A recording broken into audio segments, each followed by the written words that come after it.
purpose of this exercise is already known to you, my friends. हम लोग क्यों इस प्रक्रिया को कर रहे हैं आप सब जानते हैं। प्रीलिम्स का पेपर इसलिए नहीं किया जा रहा है कि ये जो है यूपीएससी यूपी पीसीएस के प्री में जो है कुछ क्वेश्चंस मिल जाएंगे, ऐसा ये उद्देश्य नहीं है। उद्देश्य है कि सही परिप्रेक्ष्य में हम और आप मिलकर इसे समझ सकें। यदि कोई प्रश्न पूछा गया है तो उसके पीछे की क्या विचारधारा है हम सिर्फ अंदाजा लगा सकते हैं।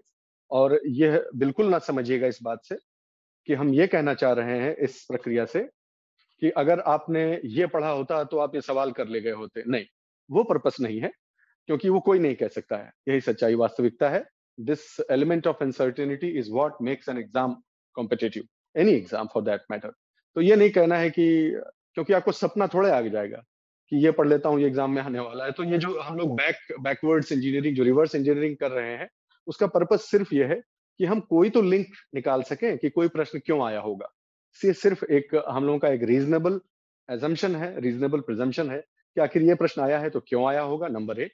नंबर दो, अगर ऐसा कोई पैटर्न निकलता हुआ बनता हुआ दिख रहा है तो क्या हम वो अपनी पढ़ाई के तरीके में उसे सम्मिलित कर सकते हैं, ताकि आगे विभिन्न प्रतियोगी परीक्षाओं के लिए हमारे अंदर वो विजन पैदा हो सके, वो नैक जिसे बोलते हैं अंग्रेजी में, वो नैक पैदा हो सके कि कोई पैराग्राफ हम पढ़ें तो हमें थोड़ा सा आभास हो जाए कि इसमें से फंसाने के लिए ये चीज पूछी जा सकती है। That's all. तो बहुत लिमिटेड पर्पस है एक्सरसाइज का।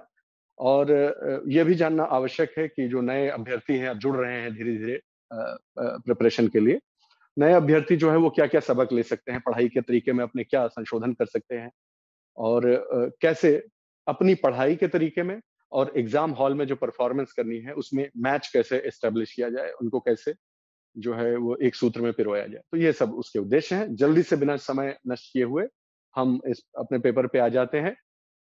आप सबको ज्ञात होगा कि geography, environment, agriculture, science and technology, ये 4 हिस्से मैंने चुने हैं कि आपके सामने पेपर को डिस्कस किया जाए। तो 4 जो सीरीज होती है ए बी सी डी, नहीं आप लोगों की आवाज नहीं आ रही है बालकृष्ण, थैंक यू। और जो है कोई भी दिक्कत होगी, आपकी तरफ से कोई डिस्टरबेंस होगा तो मैं आपको सूचित कर दूंगा। तो जो 4 सीरीज हैं, series a, series b, series c और डी, उसमें से सीरीज बी जैसा कि आप जानते ही होंगे, सीरीज बी का ये पेपर है। तो क्वेश्चन नंबर, ताकि आपको जो है वो क्वेश्चन नंबर देख के कंफ्यूजन नहीं हो, इसलिए मैं कह रहा हूँ, ठीक है। तो ये क्वेश्चन नंबर 27 जो लिखा हुआ है, अगर आप किसी और सीरीज का पेपर रखे हुए हैं तो ये अलग हो जाएगा। इसलिए मैं सलाह देता हूँ, अगर आप चाहें तो जो है बी सीरीज का पेपर रख लें सामने, नहीं तो कोई बात नहीं, आप सवालों को समझते चले, ठीक है। पहले मैं अंग्रेजी में बता देता हूं सवाल, फिर उसका हिंदी में अनुवाद कर देता हूं, और फिर हम और आप मिलकर इसका विश्लेषण करते हैं। तो पहला प्रश्न पूछा गया है कि why is there a concern about copper smelting plants. सीधा सीधा सवाल है कि जो कॉपर स्मेल्टिंग प्लांट्स होते हैं उनको लेकर आखिर क्यों चिंता जताई जा रही है, क्या परेशानी है। आपको क्या लगता है कि वो किस वजह से जो है वो समाज में चिंता का विषय बने हुए हैं, ये प्रश्न है, ठीक है। पहले हम अपनी सहज बुद्धि के अनुसार प्रयास करते हैं कि इन तीनों जो तीनों विकल्प जो तीनों वक्तव्य दिए गए हैं, कथन दिए गए हैं, इनमें से कौन सी चीज हमारे सहज बुद्धि से सही या गलत हो सकती है। हालांकि मैं जानता हूं कि क्योंकि अब हमको उत्तर पता है, उत्तर हमको पता है, इसलिए अब आत्मविश्वास से कह देना ये बहुत आसान है। लेकिन मैं अभी की बात नहीं कर रहा हूं। आपको ध्यान होगा, जो लोग साथ में मार्गदर्शन के जुड़े हुए हैं, हमने इम्तिहान से पहले ही लगभग 5 दिन या 1 सप्ताह पहले 10-12 पॉइंट्स आपको बताए थे कि ये 10-12 पॉइंट्स आप प्रीलिम्स के एग्जाम में ध्यान रखिएगा, वो आपको मदद कर सकते हैं, कम से कम एलिमिनेट करने में हेल्प कर सकते हैं। आज उन प्रिंसिपल्स का, आज उन सिद्धांतों का जो है प्रयोग करके देखते हैं। तो देखिए, पहला कथन है, दे में release lethal quantities of carbon monoxide into the environment. यानी ये कॉपर स्मेल्टिंग प्लांट्स इसलिए चिंता का विषय बने हुए हैं क्योंकि ये जो है वो वातावरण में, पर्यावरण में जो है लीथल क्वांटिटीज ऑफ कार्बन में इतना ज्यादा कार्बन मोनोऑक्साइड छोड़ते हैं कि लोगों की मौत हो जाए, उतना पोटेंशियल हो उसमें, लीथल क्वांटिटीज है। दूसरा है कि इसलिए चिंता का विषय बने हैं क्योंकि ये स्लैग, कॉपर स्लैग जो होता है, स्लरी जो स्लैग होता है, उसका वे जो प्रोडक्ट होता है, वेस्ट प्रोडक्ट, बाई प्रोडक्ट जो होता है, that can cause leaching of, है ये of, leaching of some heavy metals into environment. यानी उस प्रक्रिया में से जो स्लैग बनता है, मेरे हिसाब से तो कौस्तुभ बी ही है। अगर कुछ अच्छा ठीक है, ओके, चलिए, अच्छा हुआ कंफ्यूजन दूर हो गया, बी सीरीज का पेपर है। तो दूसरा कथन है कि लीचिंग हो जाती है। लीचिंग का क्या अर्थ हुआ? सवाल तो समझ लीजिए पहले, कि जो कॉपर इंडस्ट्री है, मान लीजिए कॉपर की स्मेल्टिंग प्लांट है, उससे जो बाहर स्लैग निकाला जाता है, वो जहां भी जाए, वो धीरे-धीरे उसमें से जो हैवी मेटल्स हैं, जो धातुएं हैं, वो धीरे-धीरे जो है वो जमीन के अंदर लीच कर जाएंगी और उनका जो टॉक्सिक इफेक्ट होगा, वो फैल जाएगा एनवायरमेंट में। तीसरा है कि they may release sulphur dioxide as a pollutant, और उनसे सल्फर डाइऑक्साइड नाम की गैस भी जो है वो एक प्रदूषक के रूप में जो है उस प्रक्रिया में बनती है। ठीक। अच्छा, तो ये सवाल हो गया। अब देखिए, हम लोग सबसे पहले ये ना समझिएगा बिल्कुल, आप जो लोग हमारे साथ पहले से जुड़े हैं वो जानते हैं कि हम अभी नहीं बता रहे हैं, ये पहले ही बता चुके हैं हम लोग, और उन्हीं प्रिंसिपल्स का प्रयोग करते हैं। नंबर एक, अगर आप प्रश्न का उत्तर जानते हैं तो बहुत ही अच्छा है, आपको आवश्यकता नहीं है, किसी भी तरह का कोई गेस वर्क करने की आवश्यकता नहीं है। लेकिन हम प्रयोग ये कर रहे हैं कि मान लीजिए हम प्रश्न का उत्तर नहीं जानते हैं, तो आपको बात बताई गई थी। मैं बार बार आपको ये डिस्क्लेमर इसलिए दे रहा हूं क्योंकि ये गलत तरीका है। ठीक है, मैं इसे सही तरीका नहीं मानता हूं, मैं सैद्धांतिक रूप से इसके विरुद्ध हूं। लेकिन प्रश्न पत्र अब आ चुका है, तो आपको सारे पक्ष में बता रहा हूं। मैं सैद्धांतिक रूप से इसके विरुद्ध हूं कि किसी जुगाड़ से सवाल सही करना चाहिए, लेकिन कई बार आवश्यकता पड़ती है अभ्यर्थियों को, ऐसा उन्होंने बोला, तो हम अपने जो सीखा है हमने वो लगाते हैं। पहली चीज हमने सीखी थी कि कोई भी एक्सट्रीम जो स्टेटमेंट हो, एकदम एक्सट्रीम, जब वो आ जाए तो थोड़ा सा सजग हो जाइएगा। हम ये नहीं कह रहे हैं कि वो गलत होगा, उस पर ज्यादा विचार करिएगा। तो पहला स्टेटमेंट देखिए कि they may release lethal quantities, यानी वो कार्बन मोनोऑक्साइड की इतनी ज्यादा मात्रा रिलीज करते हैं या कर सकते हैं या करने की संभावना रहती है कि लोगों की उससे मौत हो जाए। तो अब आप बताएं कि क्या कॉपर जो स्मेल्टिंग प्लांट है वो अभी अभी नया नया चीज है कोई? क्या कब से चल रहा है ये चीज? तो यदि इसमें लिथल इफेक्ट होता, लिथल क्वांटिटीज में कार्बन मोनोऑक्साइड दे रहा होता, जैसा कि भोपाल गैस ट्रेजेडी में हो गया, उस लेवल का जो है वो, जिसे कहते हैं, उस लेवल की जो है वो टर्बुलेंस होती ना फिर सोसाइटी में। आप मेरी बात समझ रहे हैं? कार्बन मोनोऑक्साइड ठीक है, दैट्स फाइन, कार्बन मोनोऑक्साइड हो सकता है कि उससे निकलता ही है, ठीक है, लेकिन लीथल क्वांटिटीज में अगर निकलता तो हल्ला नहीं हो गया होता, मतलब बवाल नहीं हो गया होता। हम में से हर एक को नहीं पता है कि भोपाल गैस ट्रेजेडी में क्या हुआ था। So you are getting my point. This is not logic. This is common sense, which may or may not go right. But then you have to take a chance. तो मेरे हिसाब से अगर मैं इसे सॉल्व करता तो इसको मैं एक्सट्रीम स्टेटमेंट कहूंगा। दूसरा, द कॉपर स्लैग ठीक है, this is fine, and this is also fine, that's fine, क्योंकि देखिए यहाँ पर कैन लगा हुआ है, ठीक है, मे रिलीज हो गया है और कोई एक्सट्रीम स्टेटमेंट नहीं है। मे यहां भी है, लेकिन ये एक्सट्रीम पॉसिबिलिटी है, एक्सट्रीम पॉसिबिलिटी है, ठीक है। इन दोनों में एक्सट्रीम पॉसिबिलिटी नहीं है और संभावना बनी हुई है। फाइन। तो सहज बुद्धि, ये तभी की बात कर रहा हूं कि ये अगर आपको नॉलेज नहीं थी, पूरी अच्छे से नहीं पढ़ा हुआ था, तो आप जानते हैं कि अगर ये गलत हो गया, अगर वन इसमें से गलत हो गया, तो सीधे सीधे सब एलिमिनेट हो गया। क्वेश्चन नंबर 2, जो statement number 2 and 3, they will come out as correct, and option B will be the correct answer to the best of our knowledge as of now. Okay, fine, I think you understand this much. Now this is not enough, okay, this is not enough. किस level तक, अब हमारी analysis जो आपके साथ हो रही है वो ये है कि किस लेवल तक जो है वो परीक्षक जो है वो कहां तक पूछ रहा है, कहां तक चला जा रहा है, ठीक है। तो अब हम ये भी जानने की कोशिश करते हैं कि इस प्रकार के सवाल ऐसे कैसे आ जाते हैं। ऐसे तो सर फिर तो कोई कोई पॉसिबिलिटी ही नहीं है, मतलब कितना पढ़ लेंगे। सूरज के नीचे कहते हैं कि जो कुछ भी हो सब जनरल स्टडीज का ही सिलेबस है, इस तरह की बातें की जाती हैं, और फिर दो चार लोग जो है वो आलोचना भी करते हैं परीक्षक की या उस संस्था की आलोचना करने लगते हैं। मेरे विनम्र विचार में, और मैं सब्जेक्ट टू करेक्शन हूँ, मैं गलत हो सकता हूँ, आप में से कुछ सही हो सकते हैं, लेकिन मेरा विचार ये है, आज मेरा सेशन है तो मैं अपना विचार रख देता हूँ कि मान लीजिए 100 सवाल है, ठीक है, 100 सवाल पूछा गया है, और उसमें आप जानते हैं कि 50 सवाल करके, 50 सवाल अगर नेट नेट 50 सवाल सही हो जाए तो आप पास हो सकते हैं। ये बात सही है, ये भी आप मानते होंगे कि लगभग पहुंच सकते हैं, ठीक है। मैंने बताया रोहित जी आपको, अच्छा आपको, आप बता रहे हैं, ओके, आप साझा कर रहे हैं कि मे की वजह से, लेकिन मे के बाद यहाँ पर एक एक्सट्रीम स्टेटमेंट भी छुपा हुआ है, वो भी हमको बहुत सतर्क रहना पड़ता है कई बार, ठीक है। इसी तरह वो डिस्गाइज करते हैं, क्योंकि उन्हें भी मालूम है ना कि हम लोग इस तरह के जुगाड़ जो है वो 10 दिन पहले एग्जाम के बताते रहते हैं, तो वो मिक्स भी कर दिया है उन्होंने। खैर fine. there are no general propositions of universal application in this exam. We are just discussing what reasonable certainties we can look at. तो 100 में से 50 सवाल करके आदमी जो है वो पास होने की संभावना हो जाती है, आप सब जानते हैं। तो ये बात सही है कि कुछ 10-15 सवाल ऐसे आएंगे जिसका किसी को हवा नहीं लगेगा। ये बात सही है, एकदम सही बात है, ठीक है। और क्योंकि फिर नहीं तो अब रटने वाले का फेवर हो जाएगा ना, तो इसलिए जरूरी है कि ठीक है, उस पर हमको कोई बात, जो हमारे हाथ में नहीं उस पर कोई बात नहीं करेंगे। आपको 50 ही सवाल सही करना है, आपको सारा फोकस इस पर रखना है कि कैसे नेक्स्ट 50 क्वेश्चन हमारे अच्छे से सही हो जाए। यानी अगर आप 80 सवाल अटेम्प्ट करते हैं तो कुछ ऐसा हो जाए कि ज्यादा गलती नहीं हो और घूम घुमा के आंकड़ा जो है वो 50-55 के आसपास हमारा 50-52 सवाल जो है वो सही हो जाए। ये जो बोल रहा हूँ, ये वाला छोटा सा पार्ट जो मैंने बोला, इतने सवाल उतना सवाल, वो इसलिए सिर्फ बोल रहा हूँ कि यह एनालिसिस करके आप जो है वो सब सवाल सही नहीं कर पाएंगे। 15-20 सवाल ऐसे आएंगे, 10 सवाल ऐसे आएंगे जो नहीं आते हैं, किसी भी तरह से नहीं आते हैं। फिर थोड़े सवाल ऐसे आएंगे जिनको थोड़ा बहुत रीजनेबली जो है अटेम्प्ट करके उन्हें ठीक किया जा सकता है। तो इस प्रकार से ही यही सच्चाई है। यहाँ पर जो है ब्लैक एंड व्हाइट में कुछ भी नहीं है, ठीक है। ये जो है मैथमेटिक्स में जिसे कहते हैं ना, ये जो है वो डिस्क्रीट सीरीज नहीं है, ये कॉन्टिन्यूअस सीरीज है। इसमें बहुत सारे ग्रेडेशंस, बहुत सारे कंसिडरेशंस आ जाते हैं। खैर आगे जल्दी से बढ़ जाते हैं। तो अब अगला हमारा जो वो है, जो हमारा इन्वेस्टिगेशन है, वो ये है कि इस प्रकार के सवाल कहाँ से आ जाते हैं। कुछ ना कुछ तो होना चाहिए। तो इसके दो उत्तर हैं मेरे पास। पहला उत्तर यह है कि अगर आप पॉल्यूशन के बारे में पढ़ रहे हैं और आप जानते हैं कि समाज के लिए, देश के लिए और विश्व के लिए, तीनों स्तर पर, हमेशा ध्यान रखिएगा, कोई भी टॉपिक पढ़ते समय जिनका इन तीनों में कॉमन इंपॉर्टेंस हो, सोसाइटल इंपॉर्टेंस हो, नेशनल इंपॉर्टेंस हो और ग्लोबल इंपॉर्टेंस हो, उसको छोड़ने का, आप उसको ठीक से पढ़ने का ही आपको प्रयास करना चाहिए। उसका छोड़ना आप अफोर्ड नहीं कर सकते।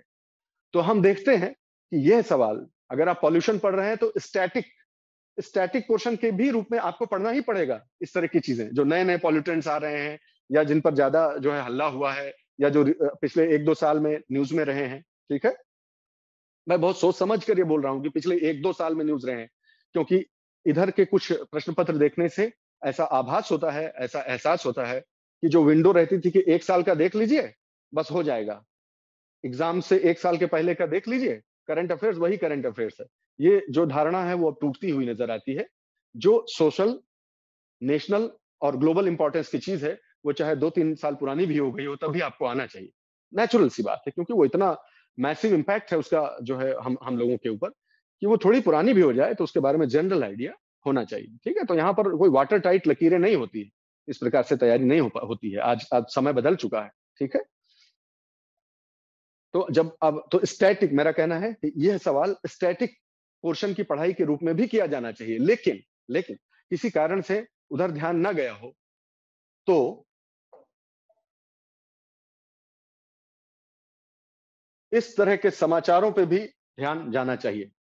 कम से कम यहां से पकड़ लीजिए, ठीक है। स्टैटिक पोर्शन में please do not understand, I am not say, please do not misunderstand that I am saying कि जो है आप जो है ये करंट अफेयर्स का सवाल है। नो, पॉल्यूशन जब आप पढ़ रहे हैं तो आपको बहुत अच्छे से पढ़ना चाहिए। पॉल्यूशन ऐसा टॉपिक है जो कभी भी आउट ऑफ फैशन नहीं हो सकता, और उसके तौर पे ही पढ़ना चाहिए था। लेकिन मिस भी कर गए होते तो कम से कम आपको ये न्यूज फॉलो करनी चाहिए थी। डेट, जो न्यूज की डेट है वो छोटे अक्षरों में लिखी हुई है, 26 अप्रैल 2021 का ये समाचार है। इंडियन एक्सप्रेस का ये एक समाचार छपा हुआ है। Tamil Nadu allows Vedanta Sterlite copper to reopen, all you need to know about the plant, और उस प्लांट के बारे में और उससे होने वाले पोल्यूशन के बारे में पूरी न्यूज में नीचे लिखा हुआ। तो मैं आशा करता हूं कि आप, पहला प्रश्न आप समझ गए इसके कितने पक्ष हैं, ठीक है। पहले तो आपको स्टैटिक पोर्शन में ही आना चाहिए था, नहीं आया तो कम से कम न्यूज से कवर हो जाता। न्यूज को नहीं ध्यान रख पाए तो कम से कम एलिमिनेशन की जो फर्जी फर्जी ही कहूंगा, ये तो फर्जी जुगाड़ है, कभी लगा कभी नहीं लगा, लेकिन ठीक है चलिए। अगर कम से कम एलिमिनेशन इंटेलिजेंटली हम कर पाते तो कम से इन तीनों में से कोई भी एक चीज काम कर जानी चाहिए, ठीक है। तो मैं यहाँ आंसर बताने के लिए नहीं हूँ, आंसर की आप सबके पास है ऑलरेडी, अलग अलग कोचिंग्स में निकाली होंगी, वो हमारा पर्पस नहीं है। फिर भी इंडिकेट कर दिया गया है बोल्ड में, that's not our purpose. Our purpose is to let you understand the nature of the questions asked, the triggers behind them, and how, what lessons can we take. Okay, let's move on to the next question. Okay, so your next question is again this is related to uh, an industrial जो है element, ठीक है। With reference to furnace oil, consider the following statements. जो furnace oil होता है, भट्टी जो होती है, उसमें जो तेल होता है, वो उसके बारे में क्या-क्या सही है? It's a product of oil refineries, some industries use it to generate power, its use causes sulphur emissions into the environment. Obviously ये जो है फिर पॉल्यूशन की तरफ आप चले गए। ये फिर पॉल्यूशन का ही क्वेश्चन है, एनवायरनमेंट का क्वेश्चन इसको मानिए। अगर आपने न्यूज़ फॉलो की है, अगर आप कहीं जो है वो फर्नेस ऑयल कहीं न्यूज़ में रहा है, या कुछ नहीं तो कम से कम इंडस्ट्रियल पॉल्यूशन आपने ठीक से पढ़ा हुआ है, तो ये सवाल आपको आ जाना चाहिए था। ठीक है? ये it is a product of oil refineries, some industries use it to generate power, its use causes sulphur emissions into the environment. तीनों इंफॉर्मेशन बेस्ड क्वेश्चन है, एज सिंपल एज दैट। इसमें एलिमिनेशन का बहुत ज्यादा स्कोप नहीं है, थोड़ा सा है। जब ये ओपन एंडेड पॉसिबिलिटी छोड़ दी गई है कि some industries use it to generate power. ठीक है? यही लाइन लिखी होती कि this can be use to generate power, this may be use to generate power, तो भी वैसा अर्थ बन जाता। अगर आपने इंफॉर्मेशन स्टैटिक पोर्शन में नहीं पढ़ा है, तो कहीं ना कहीं आपको ये न्यूज आइटम फॉलो करना चाहिए था। देखिए, ये एक बहुत बड़ा हो हल्ला हुआ था। ठीक है? न्यूज भी आया था, तिरुवनंतपुरम से छपी हुई जो है समाचार है, द हिंदू में भी आया हुआ है। ठीक है? आप देखिए, ensure ban on pet coke and furnace oil, NGT direct, national green tribunal ने सीपीसीबी को जो है वो डायरेक्शन दिया था। 2020 का ये किस्सा है। और ये 10 फरवरी 2021 को ये न्यूज भी आई। ठीक है? तो आप इस बात को हमारे साथ साथ समझते चलिए कि ऐसा भी नहीं है, कुछ सवाल ऐसे हो सकते हैं जो बिना सिर पैर के हों, जिनका कोई लॉजिक नहीं हो, लेकिन वो कुछ ही होंगे। और वो भी हम इसलिए कह रहे हैं क्योंकि हमें नहीं पता कि इसके पीछे क्या लॉजिक है। हमको और जो है स्मार्ट बनने की आवश्यकता इसमें नहीं है। ओपन माइंड से हम सुनेंगे, ओपन माइंड से इस एनालिसिस को समझने का प्रयास करेंगे। देखिए, फिर पूछा इन्होंने कि व्हाट इज ब्लू कार्बन।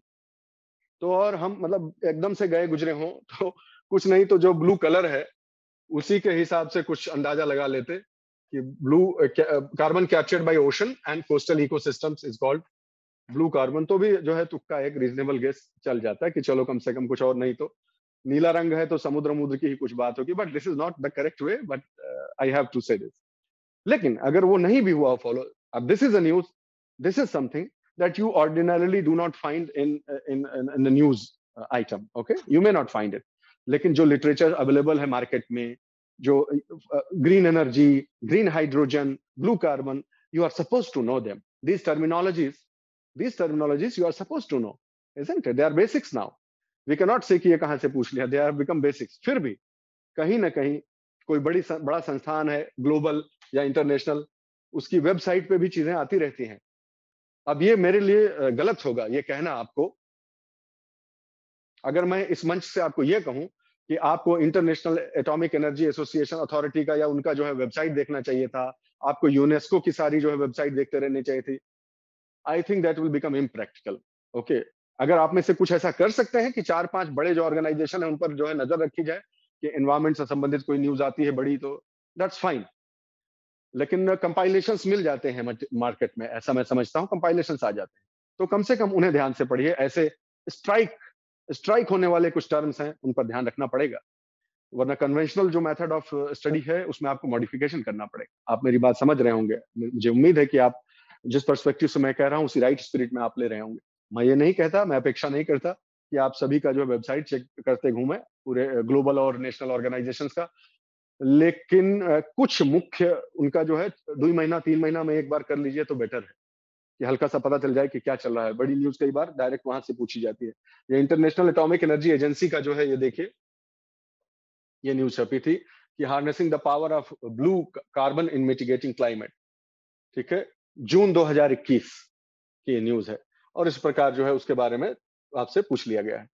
और इसमें पहली ही लाइन में, इसमें शायद कट गया है, इसमें पहली दूसरी लाइन में ही इस न्यूज आइटम में जहां तक मुझे याद है ये लिखा हुआ था कि ब्लू कार्बन होता क्या है। नेचुरली ठीक है, वो तो रहेगा ही। नेक्स्ट जो है वो अगले प्रश्न पर आते हैं। अगला प्रश्न है, in nature which of the following is or are most likely to be found surviving on a surface without soil. ठीक है, नेचर में, प्रकृति में, इनमें से कौन से प्रकार के वो पौधे हैं जो जिनको मिट्टी ना भी मिले, जो ऐसे सरफेस पे भी सर्वाइव करने पाए जाने की संभावना है पनपते हुए, जिनको अगर मिट्टी ना भी मिले और हार्ड सरफेस, रॉक सरफेस वगैरह हो, तो भी उस पर पनप जाए। पहले पढ़ लेता हूँ, कुछ कमेंट है वैष्णवी का। Sir, does it happen that somebody is going through newspaper daily but still misses out some of the news? Or absolutely, absolutely. This is what happens. That's the reality. Okay. जब selection हो जाता है, जब आप final list में आ जाते हैं और जो है आप आर्ट जो है वो अपना जो है इंटरव्यू दे रहे होते हैं, जब कोचिंग इंस्टीट्यूट वगैरह से पैसा वैसा लेके, या फिर किसी तरह से किसी को ऑब्लाइज करने के लिए, या जेन्युइनली भी, तो जब उनका आप इंटरव्यू देख रहे होते हैं, तब भले ही कोई कह दे कि नहीं नहीं मैं तो न्यूज़पेपर पढ़ा था, सब करंट अफेयर्स से था और मेरा आ गया हो गया, but for me as a responsible student, as a responsible student of this domain, I will hesitate to say that. मैं थोड़ा वो statement I will refrain from it. इस तरह का जनरल रिमार्क्स मैं नहीं कहूंगा कि ये नहीं, अखबार अगर आप अखबार जो है पूरा पढ़ लेंगे तो सब हो जाएगा। जितने भी इस तरह के स्वीपिंग स्टेटमेंट्स हैं, सब पर परीक्षक की नजर है। आप ये पढ़ लो तो हो जाएगा, अगर आप ऐसा कहेंगे, अगर आप मार्केट में ऐसा चल रहा है, तो उसका अपवाद आपको क्वेश्चन पेपर में मिल जाएगा। तो जितना किसी भी स्वीपिंग स्टेटमेंट पे मत जाइए। ये बिल्कुल सच्चाई है, ये वास्तविकता है कि हाँ, न्यूज़पेपर आप अगर अच्छे से पढ़ते हैं तो आपको उतने क्वेश्चन करने को मिल जाएंगे जो आपको पास करवा दे। और हमको उसी से मतलब है। हमको प्रीलिम्स में 100 का जो है 90 का या जो है 100 का रिकॉर्ड थोड़े बनाना है। हमको उतने से मतलब है, उतना हो जाता है। And allow them the freedom. Obviously, you should gracefully understand that this much freedom they should have. The examiner should have. The paper setter should have. वो किसी भी एक टाइप के लोगों का, एक मेंटेलिटी के लोगों का, एक इंस्टीट्यूशनल बैकग्राउंड के लोगों का पेपर फेवर करने लगेगा तो कैसे चलेगा। हालांकि उस पर बहुत बहस हो रही है, मैं समझता हूँ सीसेट वगैरह को लेकर, लेकिन अभी जीएस के पेपर की बात करें तो न्यूज़पेपर आप ठीक से पढ़ते हैं तो कहीं ना कहीं टकरा जाएगी चीज। नहीं टकराती है, अगर कोई ऐसे क्वेश्चन है जो आपने सिंसियरली न्यूज़पेपर पढ़े फिर भी नहीं आपसे हुआ, तो इट्स ऑल राइट, उतने आपके हो जाएंगे जिससे आप पास हो जाइए। बिल्कुल सही। जैसा कि आदरणीय सर बता ही रहे हैं कि हमको जितने से मतलब है उतना हमारा हो जाए, and that's all. Her question के पीछे भी तो हमको जाना नहीं।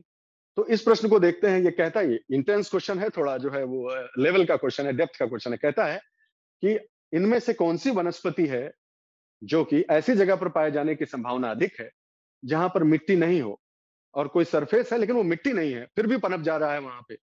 ठीक है। ऑब्वियसली ये प्योरली जो है वो इंफॉर्मेशन कंसेप्ट का क्वेश्चन उनके लिए है जिनका बैकग्राउंड है। जैसे मैं बॉटनी का स्टूडेंट रहा हूं और अभी भी हूं, तो मेरा बैकग्राउंड है तो मैं दिमाग लगा सकता हूं। ठीक है। लेकिन अदरवाइज किसी जिसकी पृष्ठभूमि जो नहीं रही है उस विषय से, उसके लिए प्योरली इंफॉर्मेशन का क्वेश्चन है। तो ये न्यूज़पेपर में आने वाला क्वेश्चन तो है, हो सकता है कभी आया हो कुछ, लेकिन न्यूज़पेपर से एंटायरली कवर हो जाए ऐसा क्वेश्चन नहीं। तो कहां से आया फिर ये? एनसीईआरटी देखिए, एक बार इसे देख लीजिए फिर सवाल पे वापस जाते हैं। ठीक है। एनसीईआरटी में कुछ बात कही गई है, आप देखें इसको। हाँ, कहते हैं कि the species that invade a bare area are called pioneer species. जो स्पीशीज सबसे पहले किसी खुली हुई जगह में जहां कोई वनस्पति नहीं है, ठीक है, बंजर जैसी स्थिति है मान लीजिए, वहां पर जो पहले सबसे जाता है पौधा जो पनपता है, उसको पायोनियर कहते हैं। पायोनियर का मतलब अपने क्षेत्र में जो सबसे पहला हो। ठीक है, पायोनियर है। इन प्राइमरी सक्सेशन, जो प्राइमरी सक्सेशन इकोलॉजी में, इकोलॉजी का क्वेश्चन है ये दोस्तों।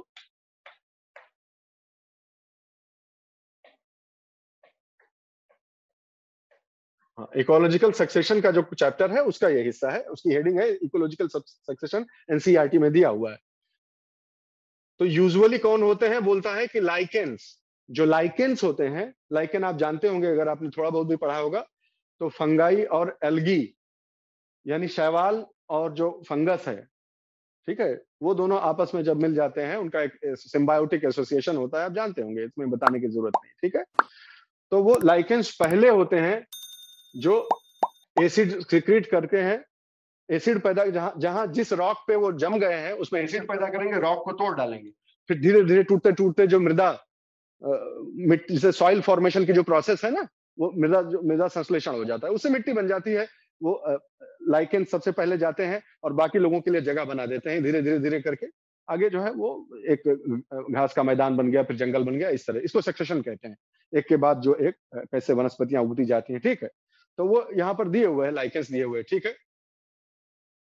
क्या कहता है, बाद में छोटे छोटे प्लांट्स जैसे ब्रायोफाइट्स, जो कि बहुत छोटी सॉइल, बहुत कम सॉइल हो, उसको भी होल्ड करके अपना पनप जाते हैं। तो 2 हिंट यहां पर ही दे दिया है आपको एनसीईआरटी ने, एक लाइकेन्स और एक ब्रायोफाइट्स। अब देखते हैं कहीं कुछ और दिया हुआ है क्या? एक दूसरे एनसीईआरटी में ही प्लांट किंगडम में जो पहला हमने देखा वो इकोलॉजिकल सक्सेशन का था। आपको इंटरडिसिप्लिनरी पढ़ना पड़ेगा, अच्छे से पढ़ना पड़ेगा, तब होगा सवाल। एनसीईआरटी का सवाल है कि ब्रायोफाइट्स जो होते हैं इनको एम्फीबियन भी कहा जाता है। जैसे जैव जगत में, ठीक है, एनिमल किंगडम में जैसे एम्फीबियन किसको कहते हैं? मेढक ओढक को एम्फीबियन कहते हैं। क्यों कहते हैं? क्योंकि जल से स्थल, जलीय जीवन से स्थलीय जीवन के बीच की जो कड़ी है वो एम्फीबियंस है, जो पानी में भी जी सकते हैं और स्थल पे भी जी सकते हैं। इसी तरह वनस्पति जगत में, in the plant kingdom, these are called amphibians of plant kingdom, the bryophytes. ठीक है, इनको क्यों कहा जाता है? इसीलिए कहा जाता है दोस्तों, क्योंकि पानी से ये निकले हैं।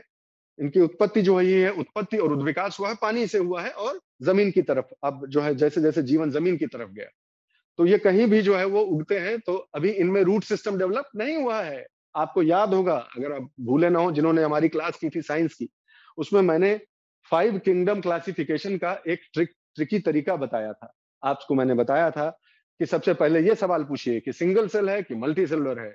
फिर पूछिए कि इसमें सेल वॉल पाई जाती है कि नहीं पाई जाती है। फिर पूछिए कि क्लोरोप्लास्ट है कि नहीं। याद आया सबको? जो लोग जुड़े हुए थे उनको याद आएगा। फिर हम करते करते एल्गी यानी शैवाल, फिर ब्रायोफाइट, फिर टेरिडोफाइट, जिम्नोस्पर्म, एंजियोस्पर्म, सबका एक एक फीचर पढ़ा था। आपको याद होगा, टेरिडोफाइटा का एक फीचर हमने पढ़ा था कि यही टेरिडोफाइट्स ही पहले हैं जिनमें सही मायने में जड़ें बनना शुरू हो जाती हैं। इनसे पहले जड़ें नहीं होती हैं। अगर वही लेक्चर ध्यान से सुना होता, आपने सुना होगा मेरा विश्वास है, तो आप जान जाएंगे कि ब्रायोफाइट तक जड़ विकसित नहीं हुई है। शैवाल में जड़ नहीं होती है प्रॉपर, और ब्रायोफाइट में प्रॉपर जड़ नहीं होती है। और जो जड़ है वो किस प्रकार के जीवन के लिए बना है? स्थलीय जीवन के लिए बना है। मिट्टी में से न्यूट्रिशन, वाटर, ये सब लेने के लिए जड़ें बनी। तो अगर इतना भी लॉजिक आदमी के पास हो तो वो बता सकता है इस सवाल को। यहां भी दिया हुआ देखिए, बेयर रॉक्स, पहला वाला ये नहीं भी पढ़ा होता, खाली यहां भी पढ़ा हुआ हो किसी ने, तो यहां दिया हुआ है, they play an important role in plant succession on bare rocks and soil. और यही वो सवाल है जो घुमा के पूछा गया। अब सीधे सवाल नहीं आएंगे, आप प्लीज इसको एक्सेप्ट कर लीजिए। पूछा गया है कि in nature which of the following are most likely to be found surviving on without soil, on a surface without soil. तो आप बताइए भाई कि फर्न, फर्न आप जानते हैं? फर्न मतलब क्या हुआ? वही जो अभी बोल रहे थे, टेरिडोफाइटा जिन्हें बोलते हैं। मॉस क्या हुआ? ब्रायोफाइटा जिन्हें अब बोलते हैं। ये तो सबको मालूम ही होना चाहिए, ये तो वैसे ही दिया, प्लांट किंगडम के पहले ही चैप्टर में दिए, ठीक है।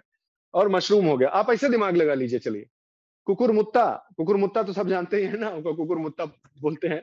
कुकुरमुत्ता सब जानते हैं, मशरूम जिसको बोलते हैं। तो भाई आपने अपने जीवन में अपने सहज बुद्धि का इस्तेमाल कीजिए, अपने अनुभव का इस्तेमाल करके बताइए, कुकुरमुत्ता कहाँ पत्थर पे उगते हुए देखा है? कहाँ उगता है कुकुरमुत्ता? सड़ा गला मिट्टी, जहां पर हो सड़ी गली जो है वस्तुएं हो, उस तरह की जगह पे तो कभी जो है हार्ड सरफेस पे कुकुरमुत्ता उगते हुए देखा है आपने कभी? नो।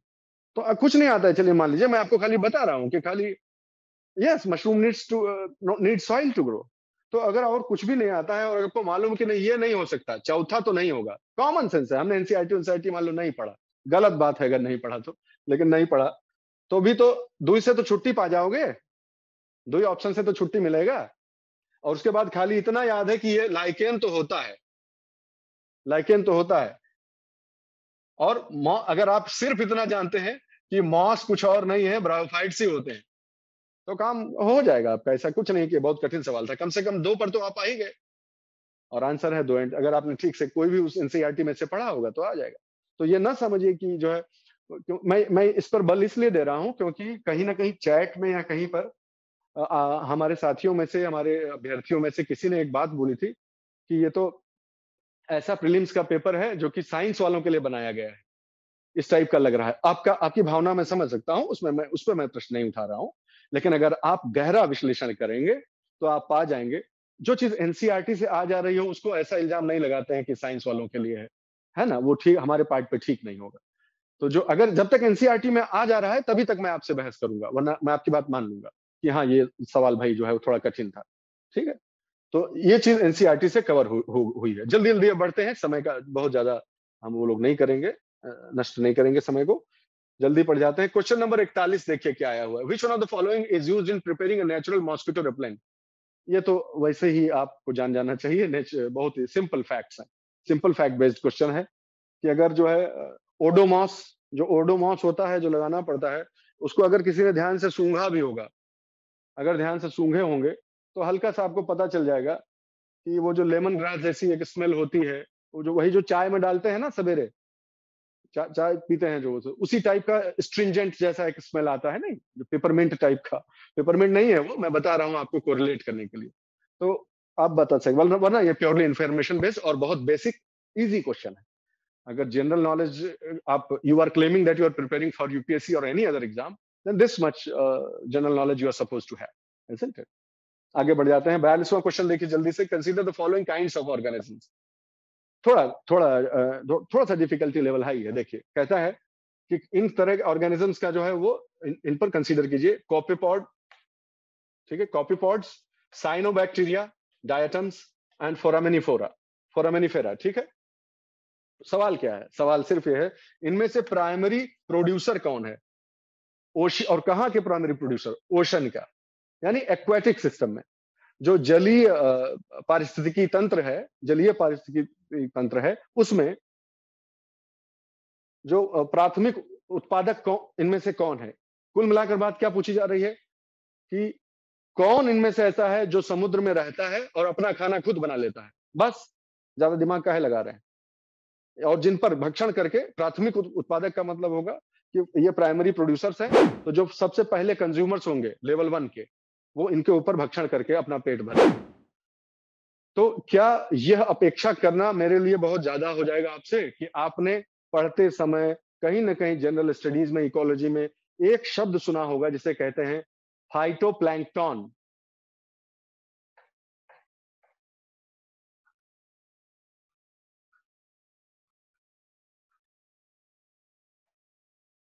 जरा चैट में जवाब दीजिए कि ये शब्द सुना है क्या आपने?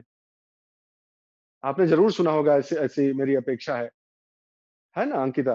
बिल्कुल, ये शब्द तो आपने कहीं ना कहीं सुना होगा। अगर खाली इतना भी सुना हो कि फाइटोप्लैंक्टन्स क्या होते हैं, ठीक है, तो अब वहां पर फाइटोप्लैंक्टन लिख के छोड़ दिया मान लीजिए, ठीक है, मान लीजिए एनसीईआरटी में या किसी जीएस की किताब में फाइटोप्लैंक्टन लिख के छोड़ दिया, तो अब आपकी जिम्मेदारी है कि ये शब्द के क्या अर्थ हैं और इसके क्या उदाहरण है। इतना गूगल आप कर लीजिए, इतना आप इंटरनेट पे सर्च कर लीजिए, किसी से पूछ लीजिए और फिर अपने नोट्स बना लीजिए। इतनी मेहनत करनी पड़ेगी। ऐसे मैं कितने सवाल आपको दिखा दूंगा अभी, जिसमें सवाल वहां से उठा है जहां पर किताब ने लाके छोड़ा है, उसके बियॉन्ड आपने क्या होमवर्क किया, वहां से सवाल है। शायद ये इसलिए पूछा जाता, अगर मैं परीक्षक होता तो इस प्रकार के सवाल मैं इसलिए बनाता क्योंकि मैं ये जानने में इंटरेस्टेड हूं। यस सुशील, बिल्कुल सही। मैं ये जानने में इंटरेस्टेड हूं कि क्या आप उस प्रकार के एक संजीदा और समर्पित छात्र हैं या छात्रा हैं जो कि अपने कान में पड़ने वाली कोई इंफॉर्मेशन, अपने आंख के सामने आने वाली कोई घटना, उसकी तह तक जाने की टेंडेंसी रखते हैं कि नहीं? या इट्स ओके, आपको फर्क नहीं पड़ता है कि ये क्या लिखा हुआ है?